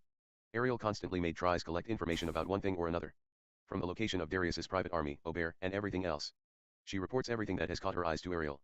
After organizing such an enormous amount of information and sifting through them, she comes to me for consultation. I mean, there is a possibility that I've also missed important information. But there's probably no other option than to give up for that matter. Because I'm not talented enough to control everything. Come to think of it, Jisoo had said that he's going to Asura Kingdom. Possibly, we might meet up somewhere. If he's here, he'll be the one to find us. True. Jisoo is that type of guy. He discovers you, but he doesn't make contact then and there, he instead takes action to set up a passionate reunion. He's probably trying to produce an exciting reunion. A guy like him. Being bad at gambling, he would have Oh gone to yeah, another so we'll all country get anyway. kidnapped Jisoo again is bad at and gambling. meet He is only geese good in the when there is no money. process. This was a story I heard from Roxy, though. Asura Kingdom seems to be a country where an adventurer can't easily live. We'll all In addition meet to the small geese as number of soon as we demons, get captured knights are sent by to rural fucking places. Darius and Court shit. magicians and knights are sent to do It's like, monster hunts ah, and you're regular in places, prison which also too? serve as Ah, training and sup? exercise. Hence, the number of monster subjugation requests is next to nothing. Because the major guilds have something like collection teams, there are no gathering and harvesting quests. Guards are not requested since the danger zone is small, so it's a relatively safe place in many cases. Speaking of quests that are available, there are time-consuming tasks such as plane delivery quests or search quests. Though there seems to be something like farm helpers that are needed now and then. Anyway, the work for adventurers is almost nothing compared to other countries. This trend increases as you move closer to the imperial city, the capital Ars. Even if there is a small number of young adventurers going to the local territory Donati and Fidoa territory to increase their rank, when their rank goes high enough they would move to the north or south. If you are strong or educated, I hear you will be employed as bouncers and tutors, but jobs like that are only a handful, since in the first place there is no need to be an adventurer. In short, because Asura Kingdom already has many specialists for various tasks, there aren't many jobs available for adventurers. Mysterious meatheads are not needed here. The Holy Kingdom of Meles also have an adventurers guild, but the story is similar there. HN. Ghislaine voiced, whilst twitching her ears. Her expression is a little tense, maybe an actual enemy is coming this time. I hurriedly throw away the core of the pear, grip my staff, and stare at the entrance. However, Ghislaine's gaze isn't at the door entrance. It's at the top of the stairs. My ears hear the voice of someone arguing from the top of the stairs. What? For now, I will take a look. Monkey. Okay. If you go up the stairs, you can see Aries and Sylvie are watching the door with an anxious look. Did something happen? Monkey. Sylvie. Oh, Rudy. A while ago, after Triss came back, for some reason Luke and Ariel Sama started arguing. Luke and Ariel fighting? Hey, even though she said things like entrust Luke to me. No, maybe fights are important to have every once in a while. Excuse me, it's Rudius. I'm entering. Just in case, after I knock once, I enter the room without waiting for a reply. There, Luke stood with a pale face. Sitting on a chair, was Ariel with a straight face. And, there was Triss with a troubled face. Rudius-sama, you've come at a good time. Looking at me, Ariel's face remained calm as she said that. Did something happen? Yes. Triss brought some information. Triss who brought that information had a troubled face. What information? Information regarding Sorrow's Boreas Grere. Sorrows. So, it's concerning the promise with Ghislaine. Did she make Triss look into it? Events in the Azure Royal Palace, rather than in the capital, the people from this region are more knowledgeable about that. If you know things you are not supposed to in the capital, the royalties will have you silenced. I guess it's something like that. I see. And the person who arrested Sorrow-sama, who is the main culprit? Main culprit? You say? Luke's face is scary. Ariel wears a no mask. It is a face with no emotion. Again, that person was from our faction. Moreover, that person has had a personal grudge against Sorrow-sama. Ariel said without putting on airs. It's Philemon Notice Grere. Philemon killed Sorrows. Well, it would be likely. The Notice house was the largest noble house in Ariel's faction. The Boreas house sits opposite of the Grabble faction. They're enemies. On top of that, Philemon personally hated Sorrows. There is no reason not to act given the chance. I guess that's to be expected. Whatever you say about Sorrows, he was still a lord at that time. Even if he lost his territory, he had the protection of the First Prince's faction. He wouldn't have been able to lose his standing if the person responsible wasn't a noble with the same level of power as him. So, what do you intend to do, Ariel-sama? As promised, I will leave him to be slain. Luke chewed his lips. Well, someone is angry about it. Ariel knew how much Luke values his house. In this case, prioritizing Ghislaine over Luke. Ultimately, Philemon-sama. And whether the Notice house has really betrayed us. I still can't confirm the credibility of this information. Supposing that we've been betrayed, then I will execute Philemon. Then I will appoint Luke as the head of the Notice family at that time. If you have not been betrayed, I will persuade Ghislaine and we will settle for another person's head. Who is that other person? Ah, I see, even if Philemon is the main culprit, she still has uses for him. Keep her tools alive, kill others. Selfish, but it can't be helped. I am no saint either, I can't afford to care for people outside of my circle. Luke, that's alright with you, right? Whether it's betrayal or murder, there isn't a shred of evidence. Luke had a sour face. I understood at the beginning, but now it's a face that I can't read. He's not giving much of a reaction even when he hears that his parents are going to be killed. Someone might be trying to lure us into a trap. Saying that, he looked at me for an instant. Luke, rest assured. As I said before, Rudius-sama will not take over the House of Notice.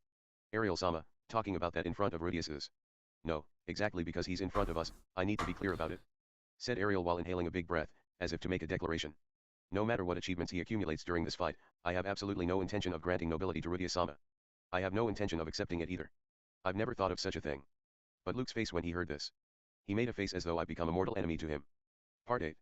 The next day, there was a report from Ariel. Thanks to the fight yesterday, Luke you're fine, Luke, you're fine.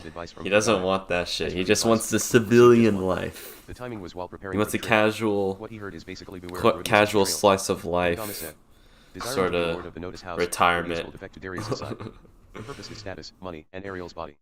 Without being discovered by Sylvie, he wants to retire. All Rudius wants is to retire, okay? You can't do that as a noble. By the night. All of it has been secretly planned by me from several years ago. Marrying Sylvie is also a part of my plan. That Rudius sure is talented. So talented that I wanted to trade places with him.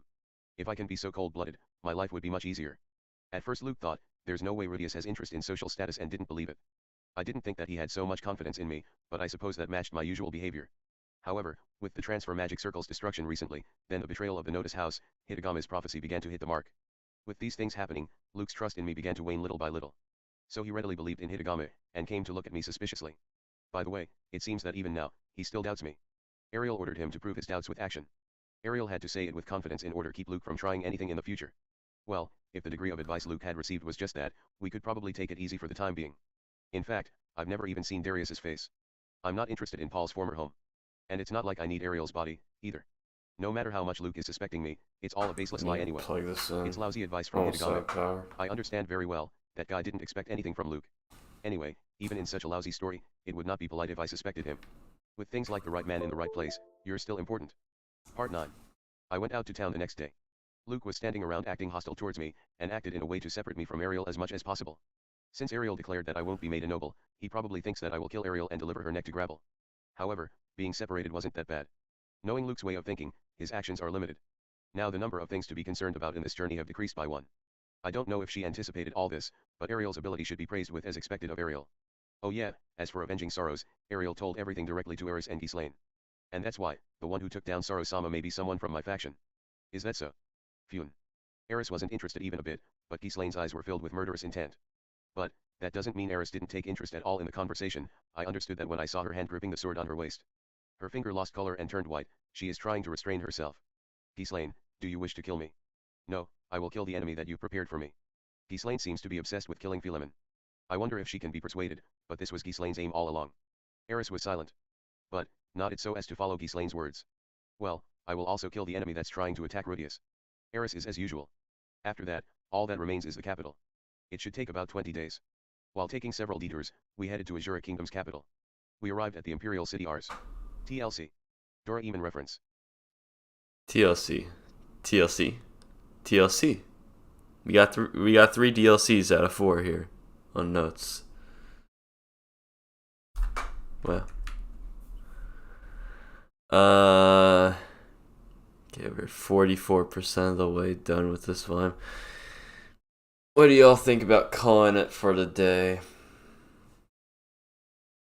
What do y'all think? One more chapter or no more chapters? Next one is the Imperial City Rs. What do y'all think? One more or not?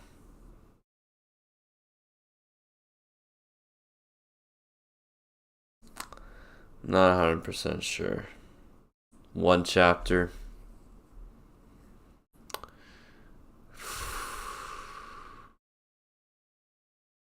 It's slowing down quite a bit, but we'll keep going.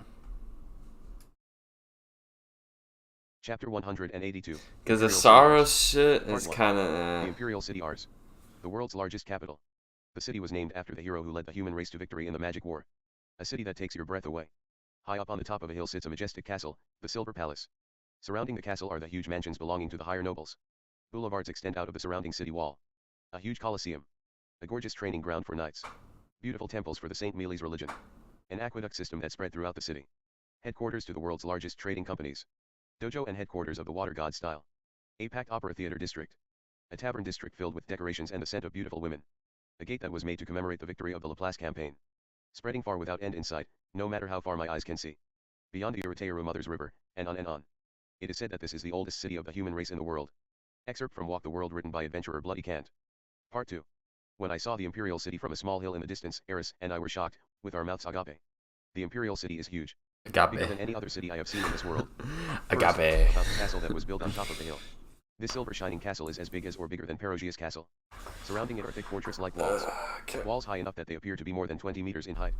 Even if a stray dragon were to attack, it would not be able to break that wall. Surrounding the wall are many extravagant mansions. It is a place where the majority of the high nobles live. Brilliant mansions. Inside the walls, you are just cattle. This is also enclosed by a wall. Ordinary streets extend from there. And every so often, we're all cattle in these walls. The city has probably expanded gradually. We are not free. Layers of new walls were added to accommodate the expanding city. Walls. However, more walls. From that point on, the building simply sprawled out in all directions. Going beyond the horizon. It was getting too expensive to build new walls. Walls. Walls. Instead assigned the work of subjugating the monsters regularly. Compared to the megacities in my previous life, this city seemed small. I felt this in my chest as I take in the view of this. Alright, it looks like the walls are done. I'm home. However, each one of us wore a different expression. In a solemn mood, we all glared at the castle. Even Ariel got down from the carriage, and looked at the castle. Let's go. At Ariel's request, we entered the capital. Part 3. The city seemed intimidating from the outside, it wasn't the case inside. The city entrance is the same as anywhere else. There were peddlers and adventurers everywhere. Compared to the other towns though, the adventurers in the city seemed to be younger. While veteran adventurers were visible, they looked like they didn't have any energy or heart left to continue adventuring. Speaking of the differences, the roads here are considerably wider. At least 6 wagons can pass each other. That's 3 lanes in each direction. This road seems to continue until the city's main square. We'll head to my second house, that will be our base. We must have everything ready before we enter the royal palace. At Ariel's words, we continue on. Our destination is located in the High Noble district. Having said that, just moving through the city takes about half a day. With Luke leading the way, we press on in the order of Eris, Sylphie, Ghislaine, the horse-drawn carriage, and I. Traveling in a single file. Although the road is plenty wide. They don't want to get in the way of some noble and cause trouble. Although one usually doesn't give way to lower nobles, Ariel wasn't displaying her crest on the carriage. Showing each other's crest would simply take too much time. Like that, we continued to move into the city. At some point, the surroundings changed. From a city of adventurers, to a city of civilians. At that point, curious townspeople appeared and looked our way. Hey. Isn't that Fitz-sama and Luke-sama? You're right, then that carriage must be. Is Ariel-sama inside it? She probably returned after hearing about His Majesty's illness. Sylvie and Luke's faces gave away the contents of the carriage. In other words, hiding our identity was no longer necessary. Nor did we intend to hide Ariel completely. For someone like me to represent a princess would seem unfitting. Even if Darius doesn't catch wind of her sighting, I wonder if he is ready to launch an attack on Ariel. Right now, we're not in a hurry. Kaie, Luke-sama. Fitz-sama. Ariel-sama. You have returned. Still, they're very popular. From here and there, cheers come flying. Sometimes, flowers are thrown. Not everyone, but about 1 in 5 people reacted when they saw us. Ariel is idolized more than I thought. Luke also waves back. Ariel has been away from the royal capital for 10 years already, and yet they are still this popular. She is amazing. What's really interesting is that our path is suddenly cleared. I wonder if there's a rule that says a path must be cleared for a noble's carriages. Those that interfere with the daimyo will be cut down immediately. Look, it's Fitz-sama. Every time she receives a cheer, Sylvie scratches and plays with the back of her ear. That's Sylvie's habit when she gets flustered. I'll tease her later. When we passed the square, the cheers became even louder. People rushed here hearing of the news about Ariel's return. With the increase in commotion, I wonder why the guards haven't come out yet to calm things down. What if Aubert takes advantage of the commotion and attacks from behind? Scary. Though I was afraid of that possibility, no attack came. That doesn't mean there are no soldiers. They're cheering with the civilians. Guys like the commanding officers took the initiative. Including the common soldiers, it seems that these people are Ariel supporters. Even in the Asura Kingdom, there are those unhappy with the current political situation. We're receiving a hero's welcome. I don't handle attention well. I feel great. Though, Eris gave off a different impression. Dash. As we enter the nobles' district, the cheering subsides. I guess Ariel is popular with commoners but not with the nobles. Perhaps the nobles have no interest in cheering on the street. Which one is it? When we enter the nobles' district, groups wearing armor walked around. They wore silver body armor and a full-face helmet. It must be heavy for these guys. Compared to the soldiers that were cheering earlier, their atmosphere is more serious. If the soldiers before were the police, then these guys give off the feeling of the army. I wonder who they are. They're apprentice knights. When I asked that unusual question, Eris explained to me. A way to become a knight without attending knight faction by joining as an apprentice first. Oh. The role of patrolling the city seems to be the job of apprentice knights as well. You know a lot about this. Phew, fun, I heard it from a friend. I was surprised that Eris had friends. Though from her tone it's probably not an imaginary friend like Tomo-chan. 1. Friends from the Holy Land of the Sword. Yes. That is, a swordsman friend. Or Ken Tomo sword friend. I'm happy that my Eris has friends.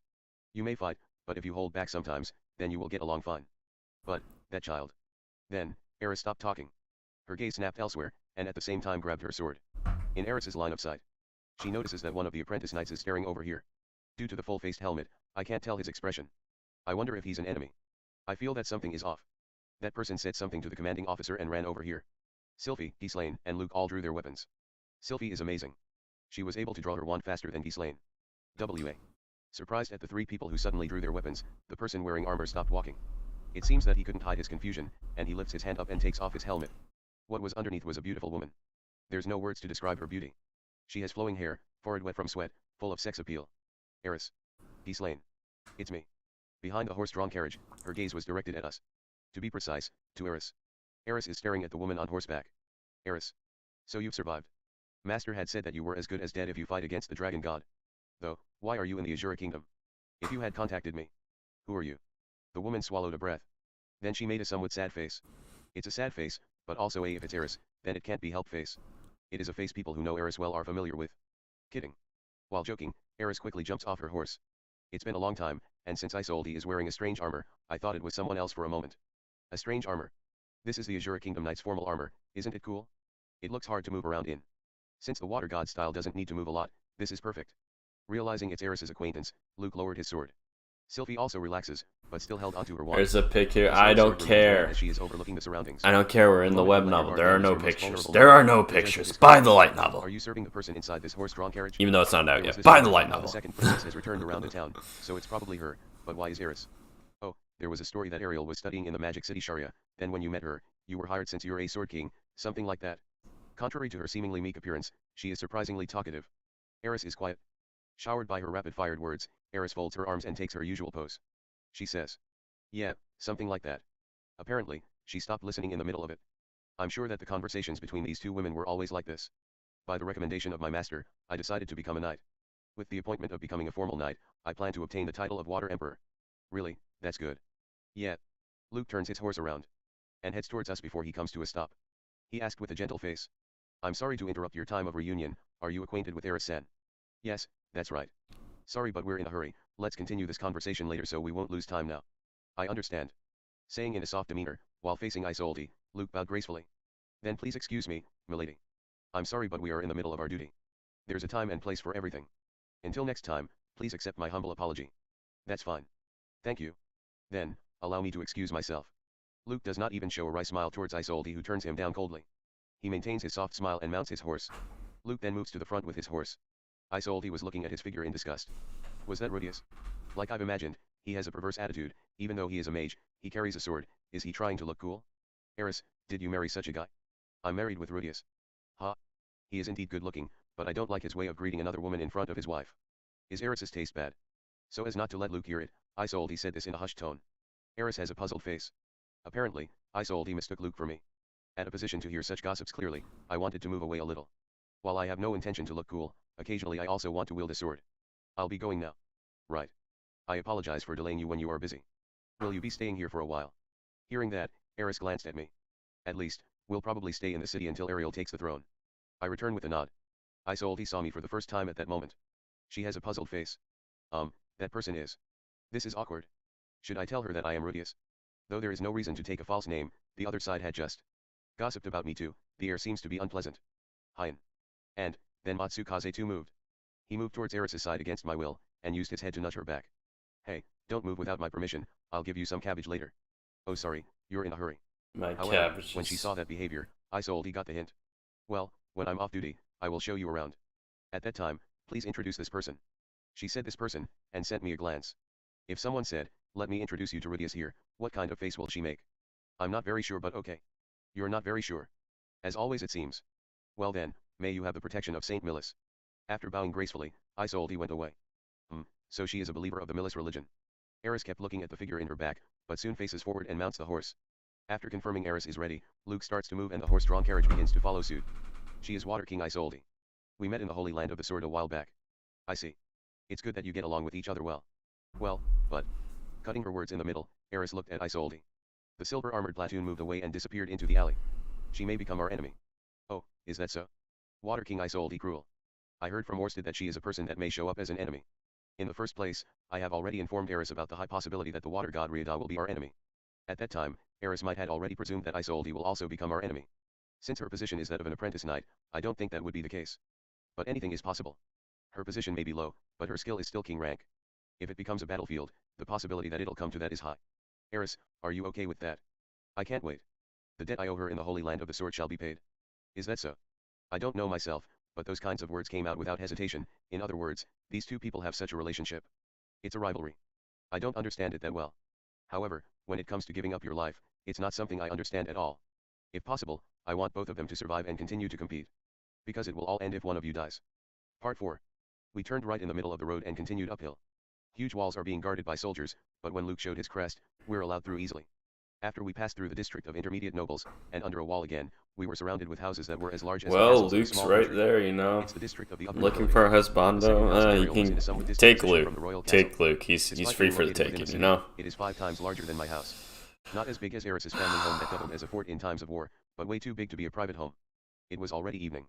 Since we entered the city in the early afternoon, we've spent half a day already.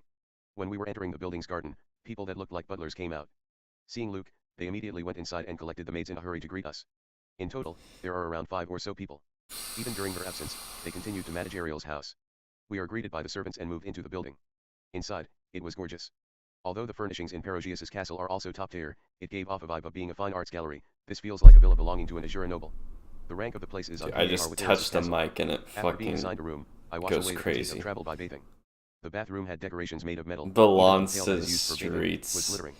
There is a bathtub right in the room, but there is also a Okay, bathroom as dude. well. I probably wouldn't use that. After bathing, I had a meal. He is Present were 4 bad, people, but come Ariel, Eris, on. Sylvie, and Can't I. do a man like Ariel's attendants that. seemed to be dining at a different location. Well, Rudia-sama. Yes. With your help, Rudia-sama, I was able to come here safely. After the meal is over, Ariel called me again. I will begin my operations from tomorrow. To welcome Perugius-sama, and to prepare the venue where I will bring down Senior Minister Darius. To verify the noble's request during my absence, and to gather information. Make contact with allies that have been lying in wait for us, strengthening our foundations. We will be busy. Yes. Before Darius makes his move, let's get the venue ready as soon as possible. Fortunately, the powerful nobles have already gathered here in the capital at the news of father's illness. Soon, there will be a decisive battle. How much time will you need to make your preparations? 10 days. Okay. 10 days. That's fast. I have all the pieces gathered Yeah. here. It'll depend on how the other side Yeah. plays this, but I believe our victory He is was assured. already tossing Although the I think that the possibility is streets, low. sort But the of. possibility exists that the venue might unfortunately become a battlefield. He Honestly, kind of we hit should try to preserve our the strength, streets but that's basically. determined by what the other side His has life planned for was us. the I streets. think our strength here is enough, but you can't be too sure. Before His that, life let's reduce was the enemy's main thug. force His as was much the as we can first. definition of thug life. Rudia-sama, Arasama, and Sylphie, I would like you to play that role. Preemptively depleting the enemy's forces. Indeed, our opponent may have employed many from the North God style. However, it will be difficult to launch an attack and ensure the safety of Ariel at the same time. In this city, Ariel has many allies. But, there is no one at the North Emperor level. Eris, Sylphie, and I are the offense team, while only Ghislaine and Luke will protect Ariel. Ghislaine is dependable, but if they send more than a North King, she might be in trouble. Therefore, I will act as the bait. The bait. I will reveal an opportunity for them to attack this place on purpose. I'll be safe thanks to the magic items in my possession. Like that substitution magic ring, for example. Someone can use it to impersonate Ariel. Create a situation where we look vulnerable and strike the opponent back. In that situation, Ariel will make her move. Returning from meetings with nobles and behind-the-scenes work. During morning, evening, late at night. It would be possible to feign vulnerability in our movements. If the other side comes to us, it saves us the trouble of finding them. But Sylphie, it means that you will have to play a little dangerous role. I have no objections. Sylphie answers back immediately. This is the last push, so let's do our best. So Sylphie will be Ariel's double. Well, if it becomes a battle there is no safe place anyway. After coming this far it doesn't matter where you are. Since the person herself is willing to do it, I will protect her with all my power as well. Will they take the bait? It's about 50 to 50 I'd say. After all, during our journey to the capital, we weren't attacked a single time. Although we were on alert and the journey lasted almost a month. There must have been a chance to attack. If it happens that Ariel's venue is not anticipated and the enemy is crushed with overwhelming force, I would feel highly motivated. It'll be good if we can bait them out. If not, you'll at least be safe. Unless I get caught. If I do, it will be an all-out war. I think in that case, Rudia-sama will be more burdened. I will be. I wonder if it will okay. Do you not have reinforcements here? The Renoa Kingdom have prepared some in advance. But, they are only advanced level swordsmen, and advanced level magicians at best. Since the other party has the North Emperor and the North Kings, at the day and place of the venue, we will be underpowered. That's true. If it comes to that point, we will borrow that person's power. That person. Is it Orsted? I wonder if he has already arrived in this town. We still keep contact, but there is only a few things to be reported since he is a man of few words. Since Luke is wary of me, Ariel may not meet Orsted again. Well, when it comes to that, I will request his help. Sylphie had tilted her neck at this exchange, but well it's fine. I will need your help in that regard. Okay. Things to do in the next 10 days were also decided. Starting tomorrow, the battle for the Asura Kingdom begins. Agana reference, Tomo-chan is Yozer/imaginary friend. Okay. Mortal Kombat at dusk. We are officially halfway through the volume. We are officially halfway through. So, I'd say that this is goodbye. I'm trying to find something.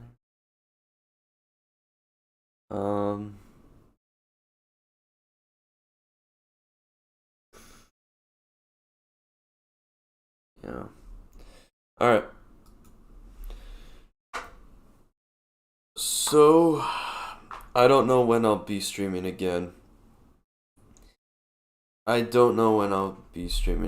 It's difficult to say. Homework's a bitch. Finding a job is a bitch. You know that shit. So,